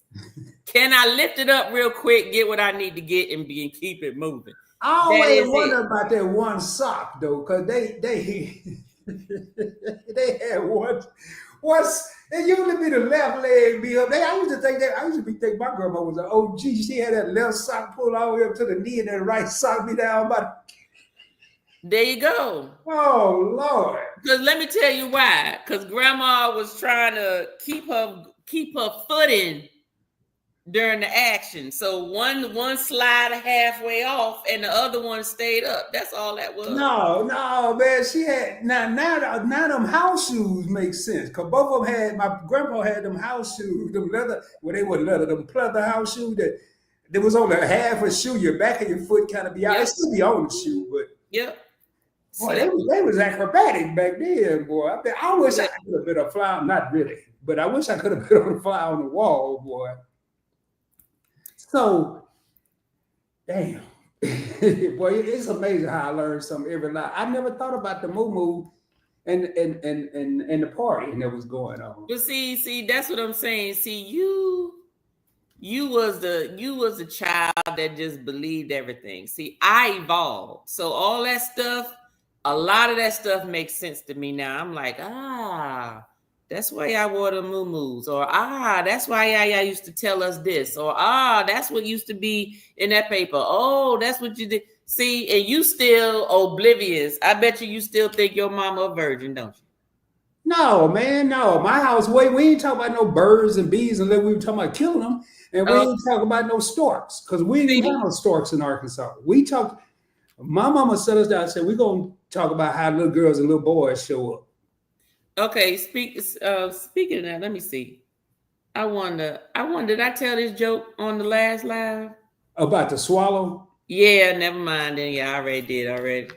No, I don't think you told it on the live. You told it after the live to me about the bird. Somebody Oh, bird. okay. So for those of you in the chat, if the stork brings the babies, what bird prevents the babies? Hell, I just messed up the joke. And I said the swallow. There you go. That's Now, it. Swallow. so It'll save a whole lot of unwanted pregnancies, but go ahead. yeah, but I think it's evolving. I think time is evolving where people are becoming more receptive to that. To what? To that bird. To that bird. Yeah. Yeah, but you still get some of them big mamas that be like, I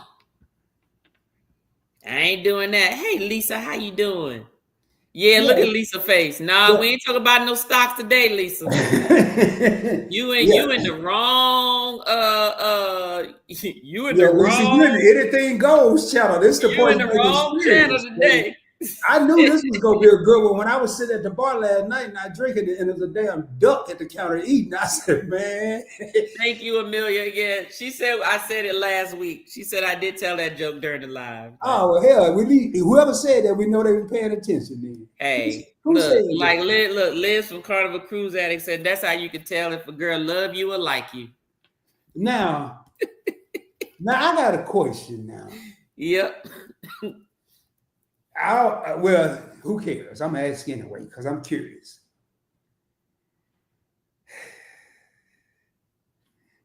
Do these big mamas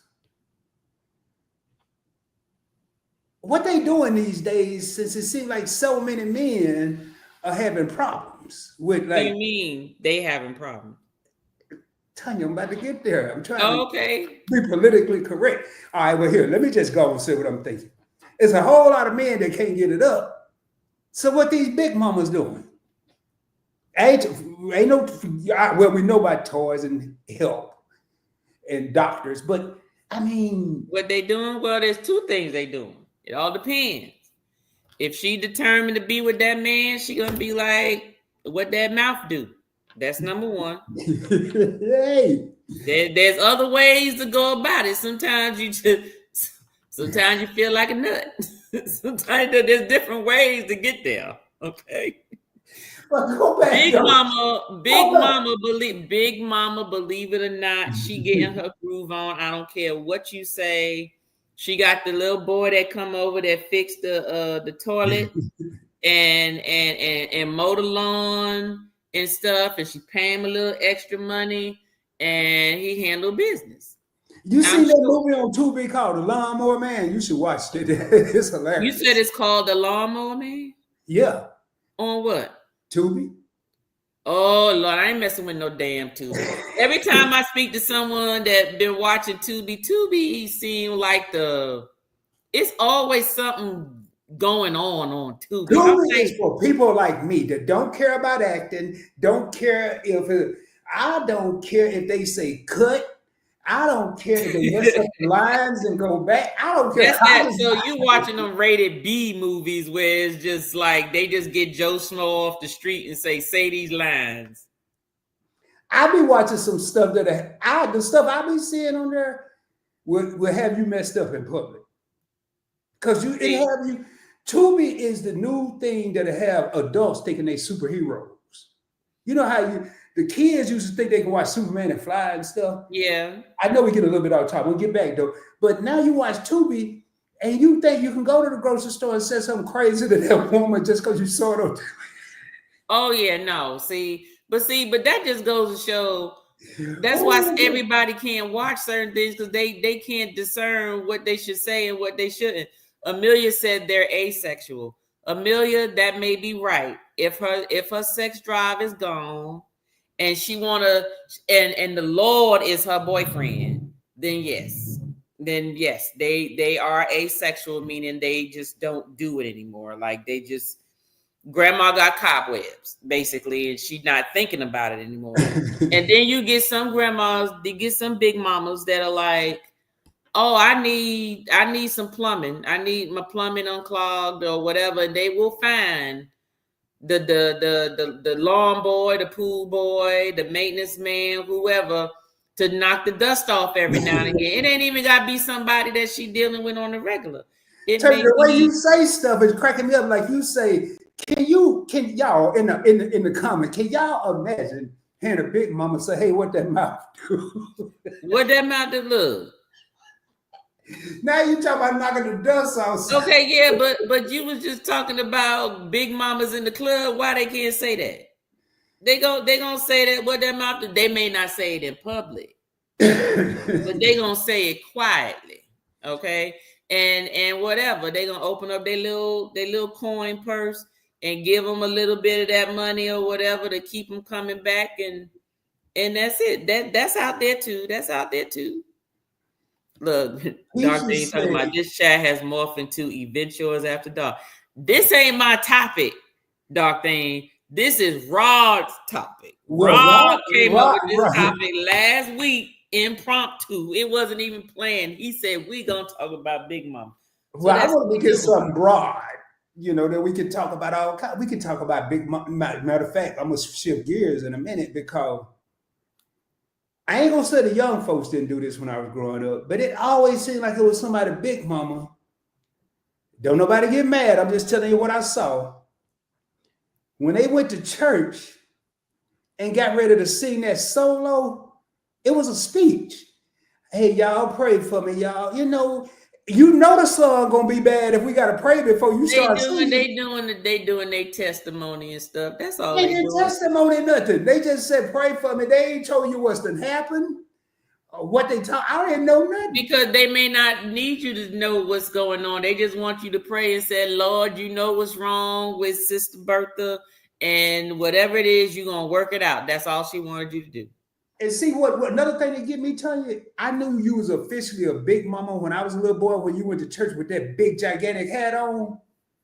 You know what I'm saying? Me tell you something. You get some young folk on Easter that walk up in there with some bad hats and some bad suits, okay, and they sexy going to church. I saw my aunt, who I think she just turned 89. She's the oldest child that my grandmother had. And she was clean, man. She had this hat on, man. It was humongous. Yep. Mm-hmm. I ain't got enough. Look, I ain't got enough space. I don't care to allow enough space in the top of my closet for them big hats. I'm just not doing it. Hey, Dorothy, let me tell you, man. I think in today's technology, Dorothy said Big Mama's knees can't take that too much. I think with today's technology, I'm sure if you go to Amazon, they got some section that can hold Big Mama legs up. for the time being. So wait a minute. So hold on a second. So Keisha said, what's Keisha said about her mom? Her right big here. Mama just turned 92 Sunday, and she definitely had undies under her moo. How you know? That's what I was gonna say. Who checked, Keisha? How you know? You checking, Keisha? How you know she had on underwear? Who had the night vision goggles? Who checked, Keisha? We want to know. And you know what? She might have had underwears on if she was just wearing his pajamas, but I guarantee you, if Grandpa was around, them drawers was off. Maybe they was easy to slide to the side, you know. I mean, I don't know, y'all. I'm just now, yeah, but see, then now you talking about messing up underwear. Ain't nobody trying to mess up no underwear. Well, she take like other big mamas and just take them off. That's what I'm saying. Exactly. Big mama knees can't take that too much. Or doing what, Dark Bean? Because there's so many different ways to do so many different things. Ain't nobody knees got to be messed up. There's too many ways to do stuff. Man, I tell you one thing I noticed. I don't know about women, but with men, I don't think a lot of people don't be worried about physical issues during that time frame. Because you can watch a male in a football game or basketball, baseball, whatever, track, they get a cramp. It's the end of the world. Right. You got to stop the game. The trainer's got to come out there, take them 15 minutes to get up and walk off the field. You let something be going on in the bedroom and a brother get a cramp, he gonna start doing a stanky leg. He ain't gonna stop. He gonna shake it out, boy. He ain't no trainers coming in the room. Ain't nobody taking you out the room. I never understood it. So I wonder, did Big Mamas them start that? Hey, you better not stop. I wonder, did they tell, you know, hey, look, big mamas are just women that's just older. So whatever a woman would say any other time, there's nothing any different. The only difference is they're a little older. Things may not move as fast. They may not be able to be a contortionist during certain things, you know, unless, you know, a knee go out of place, or the back hurt, or you know, they not as flexible as they used to, but they still women. Let me tell you something. And these are real true stats. Uh-oh. Remember back in the day, the teenagers held the most for having sexually transmitted diseases. Mm-hmm. Guess who has them now? The old folks. The somebody was telling me about Florida. They ain't got to worry about no kids. They ain't worry about none of that. They ain't got to worry about getting no pregnancy, no nothing, but they forgot about STDs, and they just do. I mean, and especially in them nursing homes, let me tell you something. I used to, and I'm not gonna say where, because don't do that. Keep it private. But there's a nursing home where this man used to sell it, and he was like the gigolo of the nursing home. Hold up, and all the women would just be like, they had to get them some, and they would pay him. And he was an employee or a patient? I mean, no, this is a pay. All of them were patients. They all residents, not patients. A nursing home is a resident. You pay. He was a resident in there, huh? That resident, and he was dressed sharp. You hear me? When he walked around looking like what's his name from What's Oh, the Staying Alive? John Travolta. Dance Fever and some shit. Yeah, that's what he go down there. He had his cologne on and everything. And them women used to be like, and he used to see when like the new residents come and they had like orientation and all that stuff. He used to stand there with his friend. I never forget. I heard him talking about, man, look at her. Ooh, oh yeah, I got to talk to her. I got to. I mean, just eyeing them out already. So, Lawnmower Man is not a B movie. What's a B? Is that bad or what is that? Yeah, a B movie, a little amateur movie where folk just can't act worth a darn. I never seen Lawnmower Man. So in Buglet, okay, Lawnmower Man, what is that movie about? Rod, if you don't care, just give me. I was gonna say I suck because I'll tell you the whole movie, but I'm not gonna do that. I don't need the whole movie. I just need. I'm gonna tell you what happened. I'm gonna tell you what happened. I'm gonna give you the. I'm gonna act like I'm previewing the movie on TV. Okay. So there's this woman who's married, and her friend see this dude pushing a lawnmower, and she said, "Hey, you need to get your grass cut."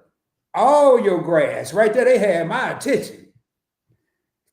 Because at first I thought she was talking about they had a big yard, but then I said, wait a minute. No. Look at you. Right over your head. Right over your daggone head. Man, I caught it. And so the dude was out there sweating, mowing the lawn, and the woman out there drinking a lemonade or something. And some kind of way they got involved. Husband found out, and you got to watch the rest. So basically, it's about a man who mow lawns that's getting caught up in some type of love. It's more to it than that. Okay. I'm gonna have to tell Timmy about it. I'm gonna let him watch it and let him tell you. He'll probably like it. I think the best one I watched was Cons and Cougars, though. That was pretty dope. Cons and Cougars. All of them sound like pornos to me. No, them names. No, man. It was about the Big Mommas. Sled said I came in on toilets and lawns. Yeah, Sled, that's what I saw. This is Rod. This is Rod's conversation. No, I didn't like. I'm the sidekick. I'm over here. I'm just responding. Sledge. Let me just ask you a question, Sledge. If this is mine, on my little old StreamYard, you're a YouTuber. Everything got a little old white circle and look like a paper clip. They let me know they're on Tanya's channel, including you. So this is Tanya's thing. This Rod just here. I'm just here, y'all. I'm just here. No, MC said Pops is down there at the CVS pharmacy. Facts, MC. Go and get that blue pill. Hey, wait, whoa. We got people in here telling on themselves. And I think that was one of the things that I had on my news. Wildlove says she wear moo-moos. Yeah. Oh, man. Okay, then. Well, Wildlove, we got that part, but I mean, I ain't look, in the words of Etta, catching flights is spending nights. Well, right here, one of the things that Big Mama said is a bit dog will holler. Bit dog will holler every time. Hey. Well, everybody here, and let me see. And MC had to come in here and agree with Wildlove. Said, me too, Wildlove. I wear moo-moos too. But the question ain't, do y'all wear moo-moo? The question is, tell you what's the question? Because I ain't going to be the bad guy. Ain't no question. Oh, well, she played like she don't know. Do y'all got any drawers on under the moo-moos? Look. See, now she need to respond to that privately. No, she gonna cuss me out. That's all. Everybody gonna cuss me out. So Keisha said she don't feel comfortable talking about her big mama. Everybody think about they big mama like they all innocent.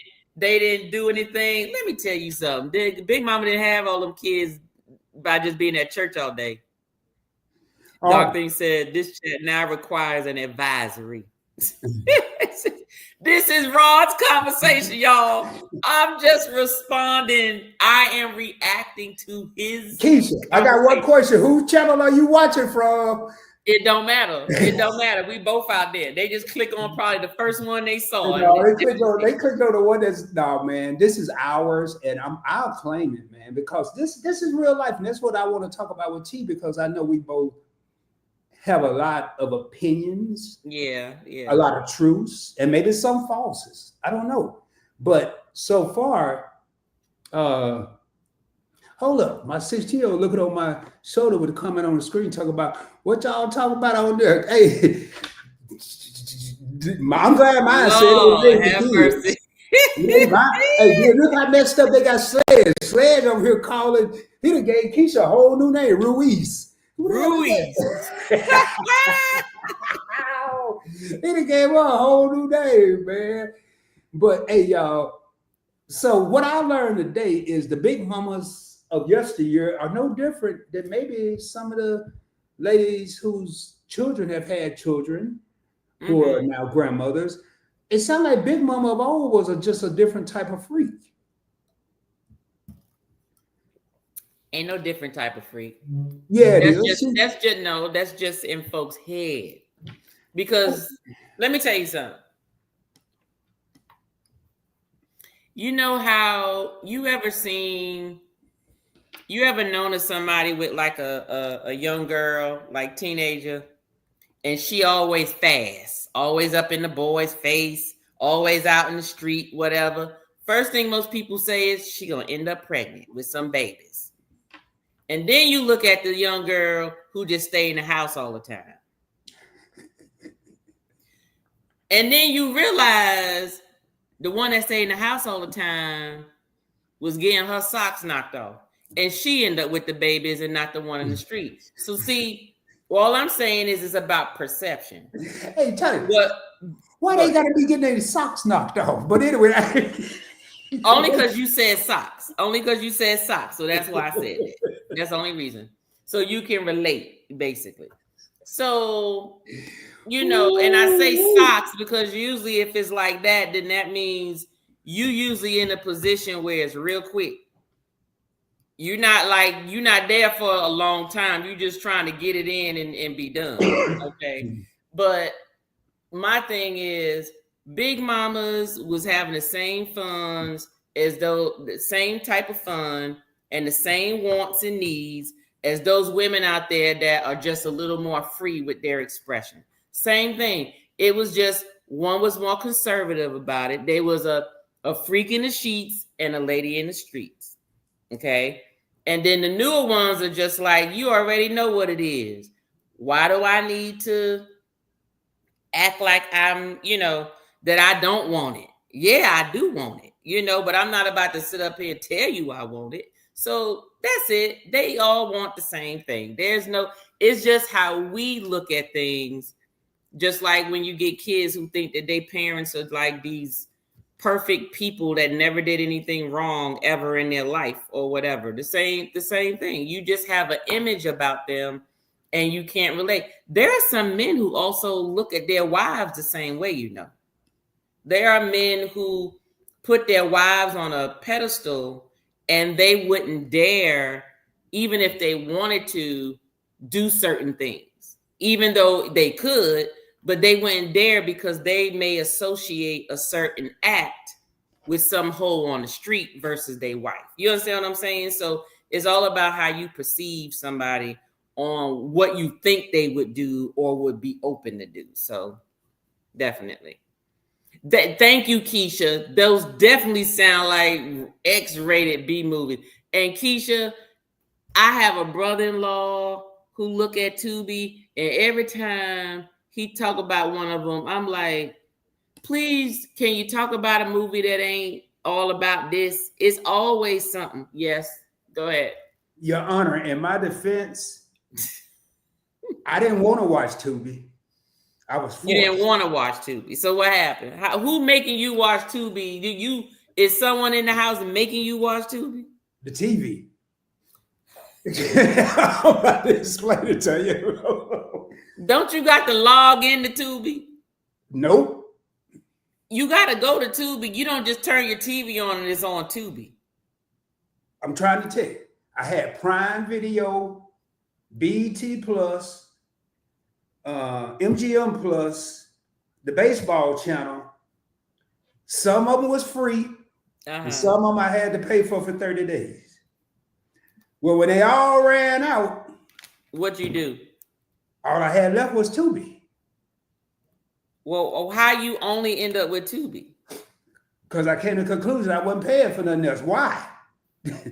Tubi is the bomb. Hey, if they ever have a Tubi rally, I'm gonna be the first one there. Well, if that's how it would make you sleep better at night, okay.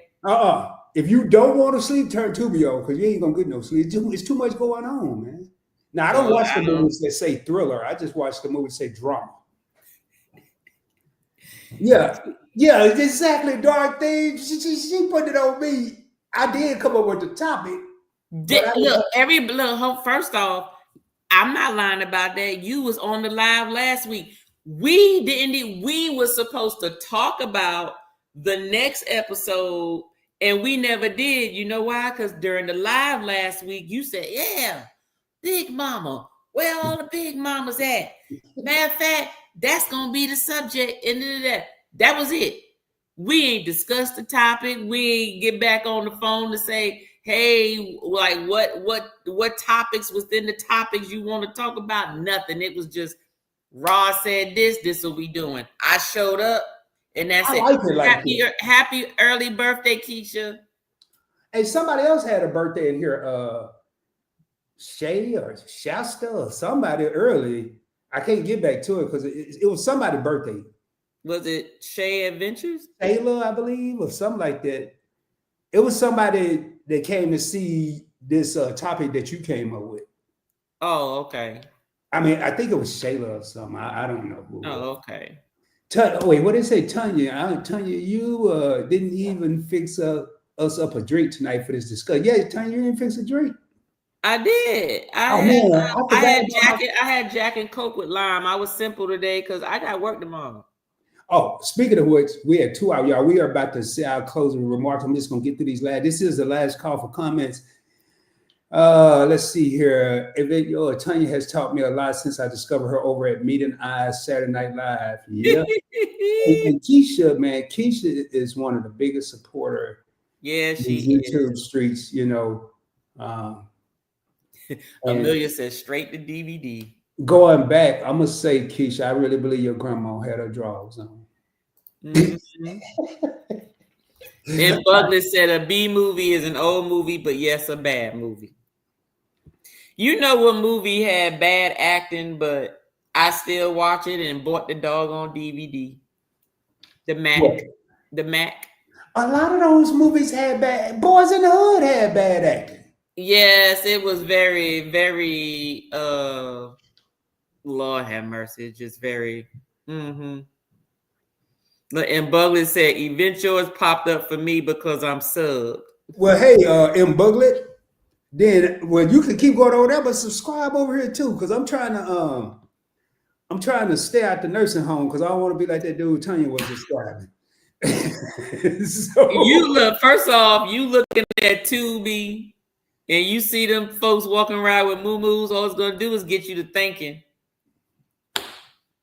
And then you gonna be over there with Rico Suave talking about who these new people coming in here. I ain't messing with Tanya, man. What they say? That definitely sounds like okay, you already did those. Yeah, my big mama did have 3 husbands and 10 children, but I don't want to think no further. Well, I ain't gonna say nothing, Keisha, but I guarantee you the stork didn't drop them off. That's all. Okay, exactly. That's all I'm gonna say. Good night, Etta. Thank you for being here.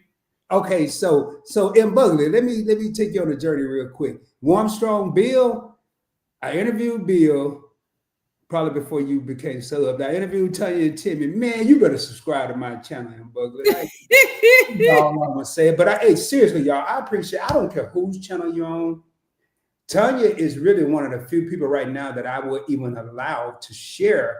If it's coming from my channel, I don't allow people to share to their channel. I do her because the respect level I have for her. I watched her grow to where she is now, and I love her content, love her and Timmy. They crack me up, and I love her community. I've been a guest at her community, so I said, hey man, why not open it up to everybody? But tell you got anything you want to say about the Big Mamas before we get ready to get out of here?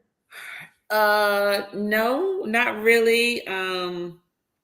Just that, keep it light on new Big Mamas. It's not what most people are used to seeing, especially if they're used to the other Big Mamas, because it's just whatever they grew up in. So when you hear these things about grandmas are not grandmas anymore, that's really just a matter of, do understand that the grandmas today are working literally full time. The grandmas today are taking care of their household.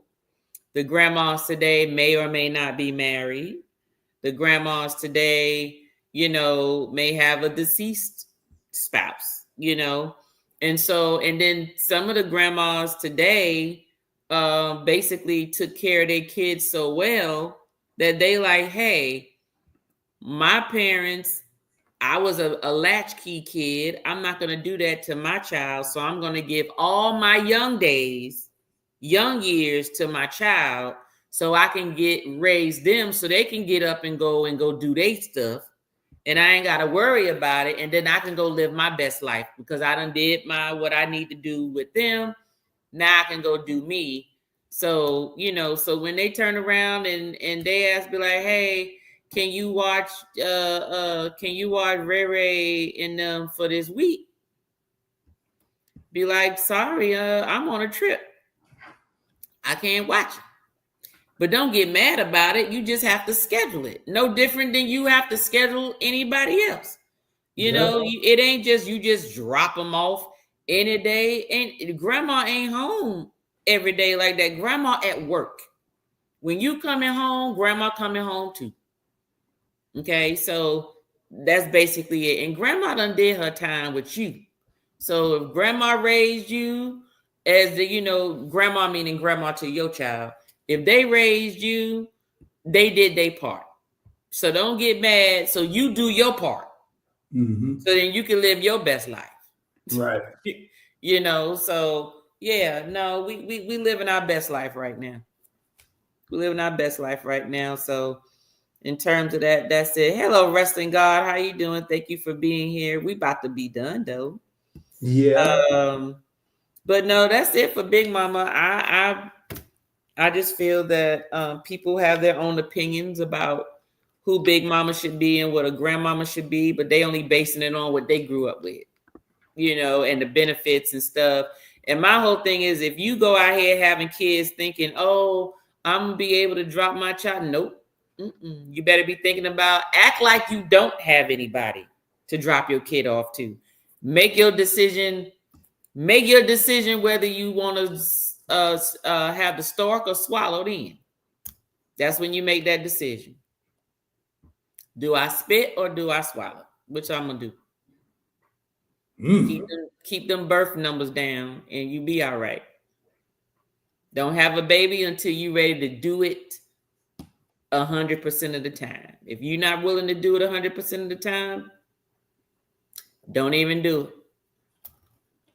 Exactly. You're right.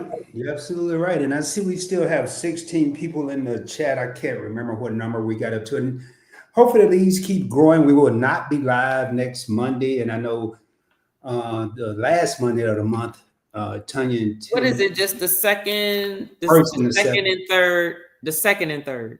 That's what we're doing, the second and third? Yeah, so last week was the second Monday, and today is the third Monday. Okay, we're doing the second and the third day, y'all. Yeah, so I guess we'll be back on August 11th and 18th. Yeah. August 11th and 18th is on there. And I could tell y'all, man, and as far as Tanya just said a mouthful, and I don't really have much to say, but I like one of the things that I think people don't think about is this world will never stop evolving. Nope. not only has times changed, technology has changed, vehicles have changed, people have changed, and part of the people are big mamas. Mm-hmm. The big mamas we used to know, and maybe with the bonnets, the muumuus, the one sock up and one sock down, and saying whatever they felt, they're still there. And Tanya started this live off by saying they just express it in a different manner. Mm-hmm. They said in a different way. They now one of the things I remember is my big mama, my grandma, my mama, anybody else's mama, big mama gave me that look. Tanya said it earlier. She still can do it to her daughters. You don't have to say a word. That look says, Mm-hmm. oh, now sometimes these children, it ain't necessarily all the big mamas and the big papas or whoever. And I do want to add something about the big mamas and why I chose that. It's not all about them, but these kids are different now. You give them a look, they'll look at you and laugh. They'll Right. look at Rod and laugh. It's not just the big mamas. And I want to segue into saying, yes, I could have easily said, let's talk about the big papas or the grandfathers and all that. They're out there too, but I vividly remember the big mamas running my community, Mm-hmm. the big mamas running other cities I went to. That's why not like Tony said earlier, Rod, you're looking at all the good. Yes, I was. Because at the end of the day, whether it's the mothers, the grandmothers, the big mamas, the little mamas, I'm waiting on the day that I watch a football game or a basketball game or a sporting event and see a player, an athlete, male or female, say, I ain't said it ain't never happened. I ain't never seen it. They'll say, hey, mom, hey, grandma. I ain't Right. never heard nobody say, hey, daddy.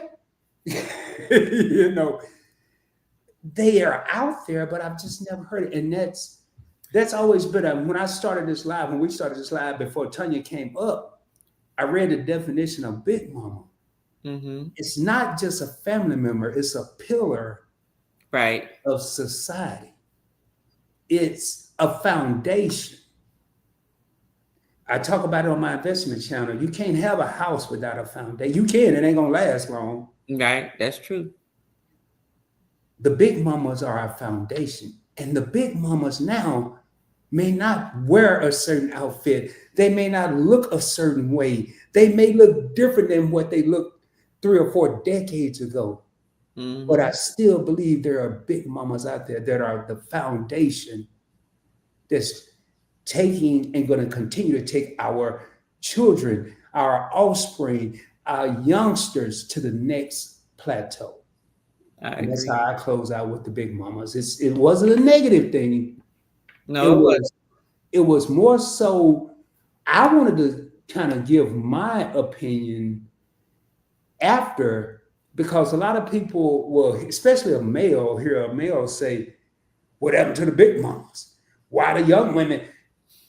It is not my place to say that. I could never be a big mama, a little mama, none of the mamas. I could try to be. And the funniest thing, I crack jokes about people saying G mama and G mom and all that. But I remember when I was asked, what did I want my grandkids to call me? Not once did I say grandpa. Why was that? Because I didn't want to feel old. I'm going to be honest. There you go. I'm going to be real. So if I could do it, why can't the big mamas of today do it? Don't nobody be wanting me to be calling no big mama a That's hey right. old lady.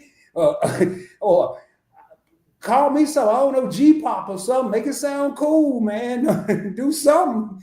But was listening, but started hanging curtain rods. Great live. Thank you. I love. I got the hold pause right there. Uh-oh. So first, she announced she wear muumuus. We still don't know if she wear drawers up under there yet. She ain't give us no receipts. Now she hanging curtain rods. So now you go. So why love you trying to be like Mimi? Or for housewives in Atlanta, you hanging curtain rods now? Okay then. Wild got her thing going on. Yeah, man, curtain rods and moon, and the jury's still out on the draw. Hey, y'all, Oh God. there's a couple things that I did want to mention, and I wish I wanted to do it earlier, but I didn't want to change the mood. Oh.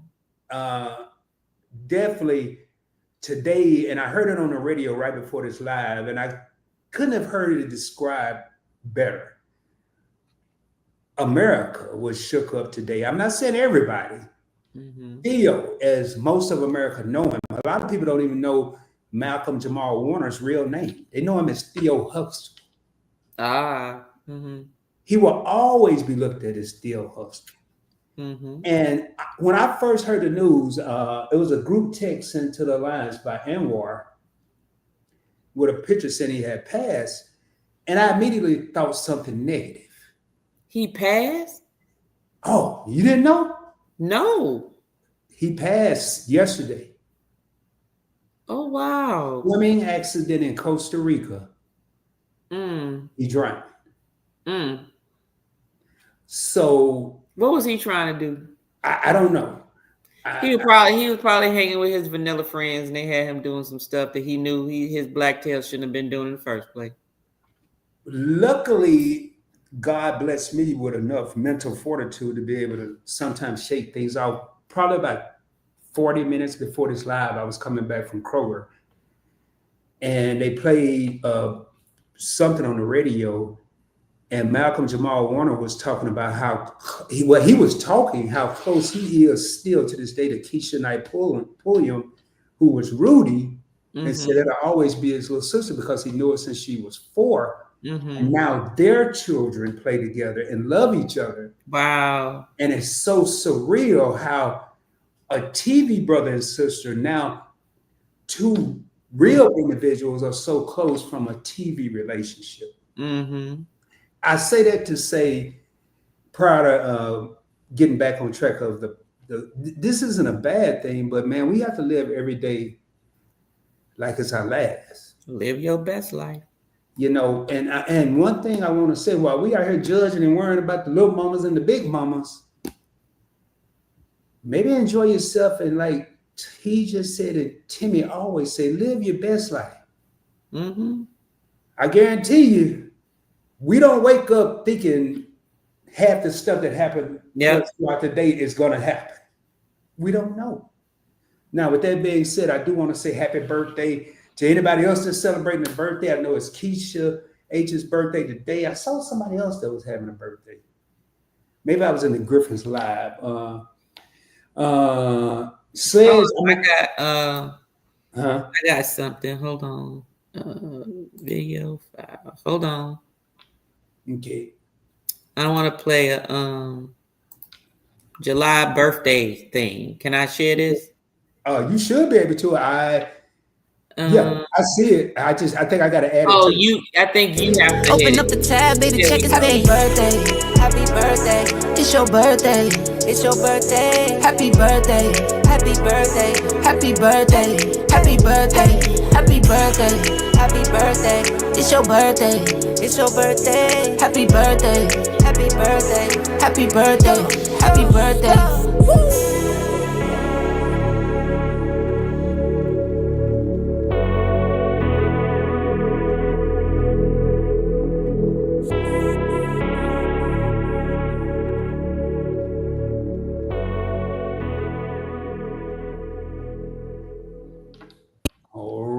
Man, see how organized she is.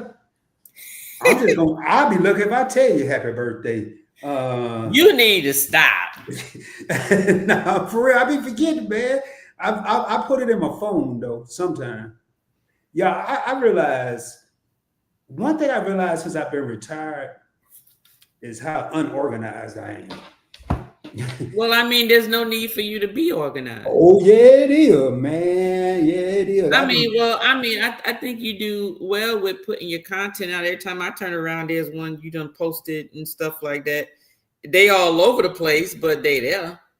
Like I'm used to, because I am busy. I usually, if there are things that I know that's coming on, then I know I can mentally prepare myself. Like, oh, so and so's on. Let me go ahead and play it. I may be in the car, or I may be in the store, or whatever. I may not always be able to comment right away. I may have to come back later to comment if it's something, just so they know that I did watch it. But this having it scheduled and stuff, and people knowing when you're gonna post it is helpful, because then they have something to look forward to. You know what I'm saying? So I that's used to it. do Oh, that. Keisha, I Big used to Mama do moved that. in with my auntie after Granddad passed. I miss my Big Mama's house and all that she and it represented. Different now that she is under someone else's roof. Yeah, I know. Yeah. Well, I tell you, and usually when your partner passes away, sometimes you have to be with others to help keep you going and stuff.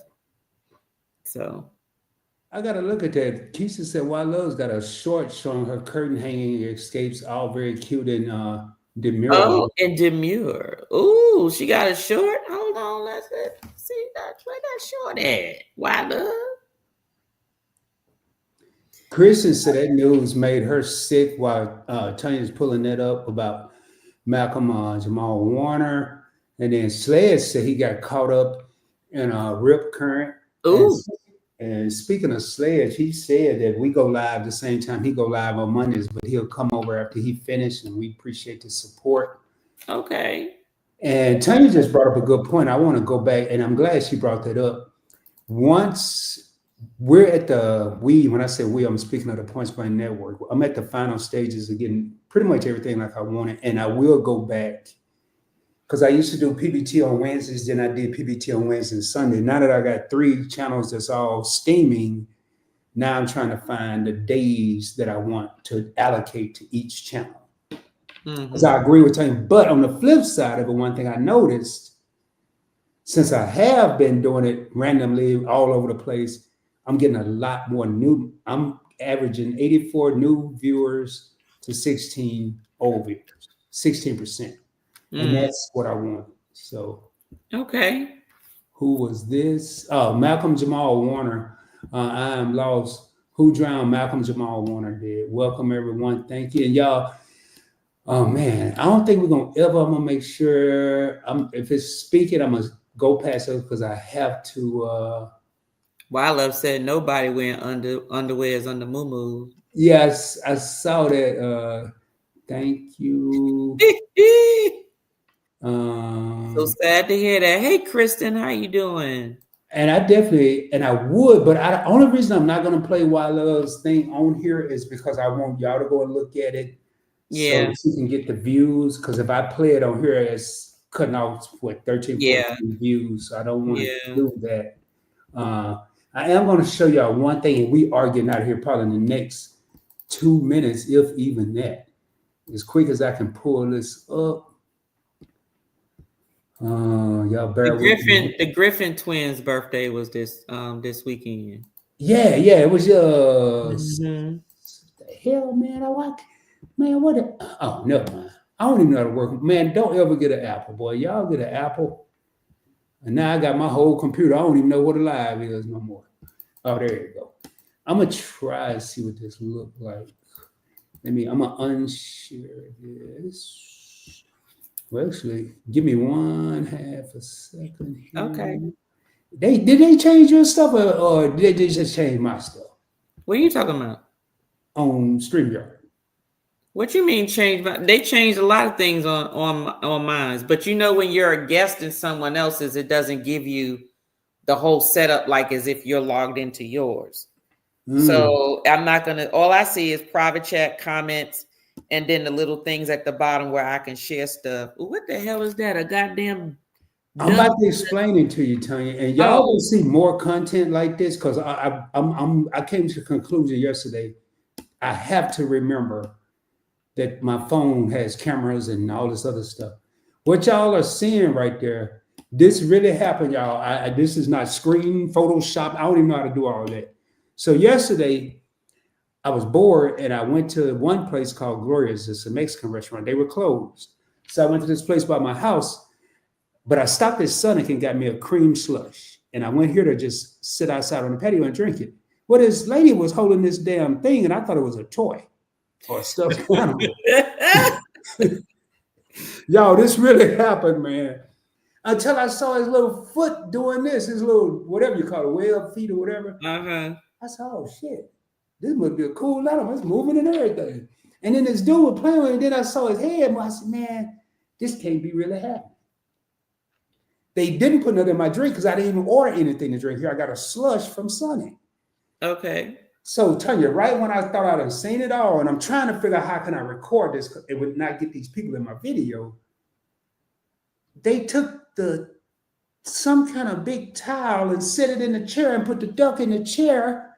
And the woman went in a bag and pulled out this little square, like a meal prep thing, put it on the counter, and the duck was sitting at the bar eating. Why didn't you take the video?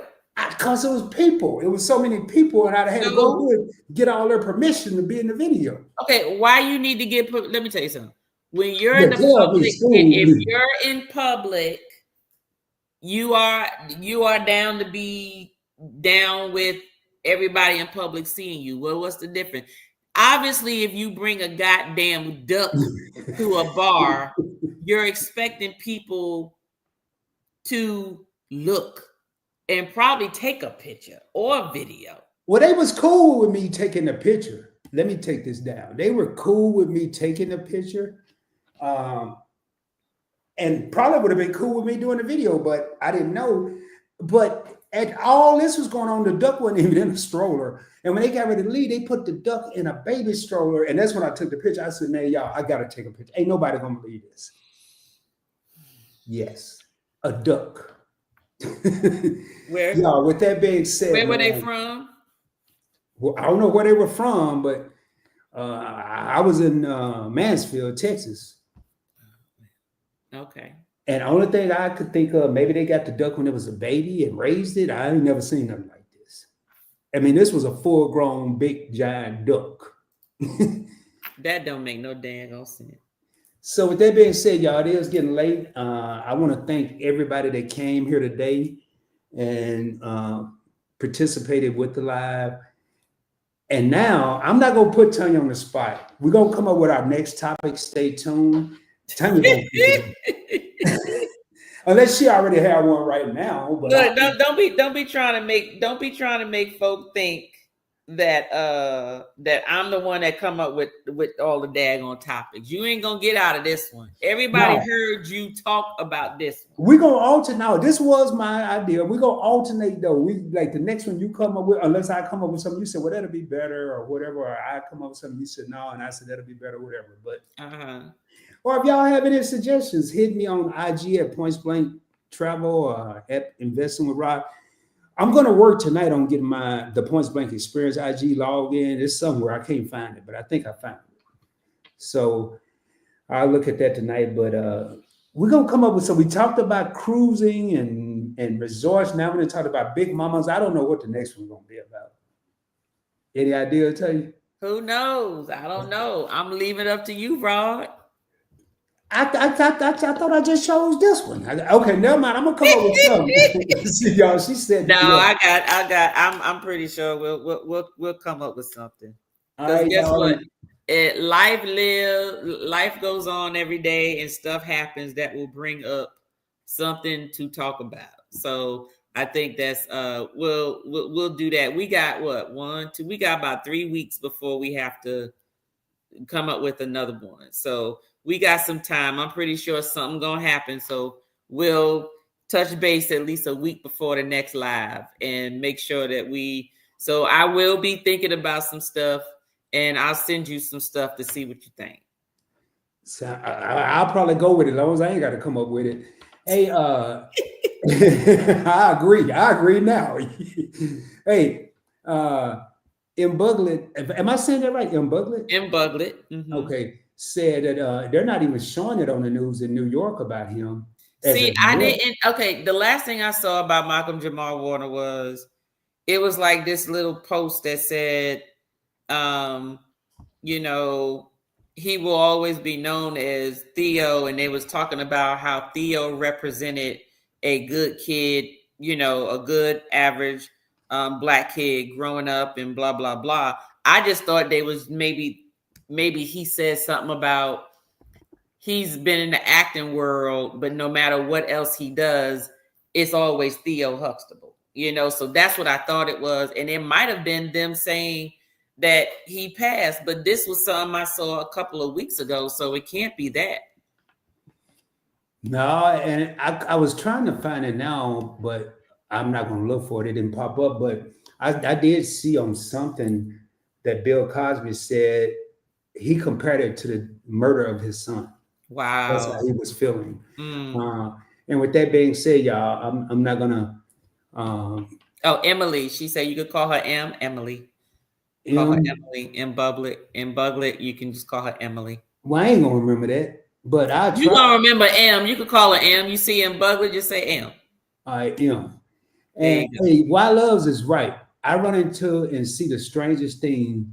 Here's a story y'all have no idea. Look, that's why I always say if you out there, I'm at work. So chances are you'll come up, you'll probably see some stuff that need to be talked about before I do. Yeah, well, I can't do a whole topic on a duck at the bar. I guess I could, but I wouldn't. No. But I mean, it don't have to be that. It could have just been the Well, I love strangest said thing. crazy drivers. I mean, I don't. We'll see. I don't know. We got to be able to talk at least for an hour about it. Duck in a stroller, crazy. Yeah. Y'all, with that being said, we could talk about that all night. Please do us a favor, subscribe. Event yours. From the looks of it, y'all already might be subscribed. Subscribe to the Points Blank Experience. That's all I care about. That's on the channel I'm on right now. Please, man, please hit that like button for both channels right now. Whichever channel you're on, you don't have to leave one, go to the other. I'm not asking all of that. And remember, man, today, say something nice to somebody. There's a lot of people, and that's my response to the Alliance. And if y'all don't know, it's just a bunch of content creators today was there seemed like a whole lot of younger people. People are leaving a whole lot sooner. Mm-hmm. Mm-hmm. Yep. With that being said, as I end each and every live stream, I'm not going to do any music, no, none of that stuff. I'll put the thumbnail up. And that's it. But shoot for the moon. If you don't make it, you'll be amongst the stars. I can guarantee you I will be coming at you soon, dropping more heat, dropping more fire, dropping more knowledge, cracking jokes, learning from T, and just learning from the crowd, man. Thanks, everybody, and we'll see y'all Thanks, everybody. soon. You got anything, Tanya? Is that it? Nope. Thanks, Rob, for having me. Thank you for having me. This was your idea. And with that being said, y'all. No, you didn't. Much love, y'all. Peace.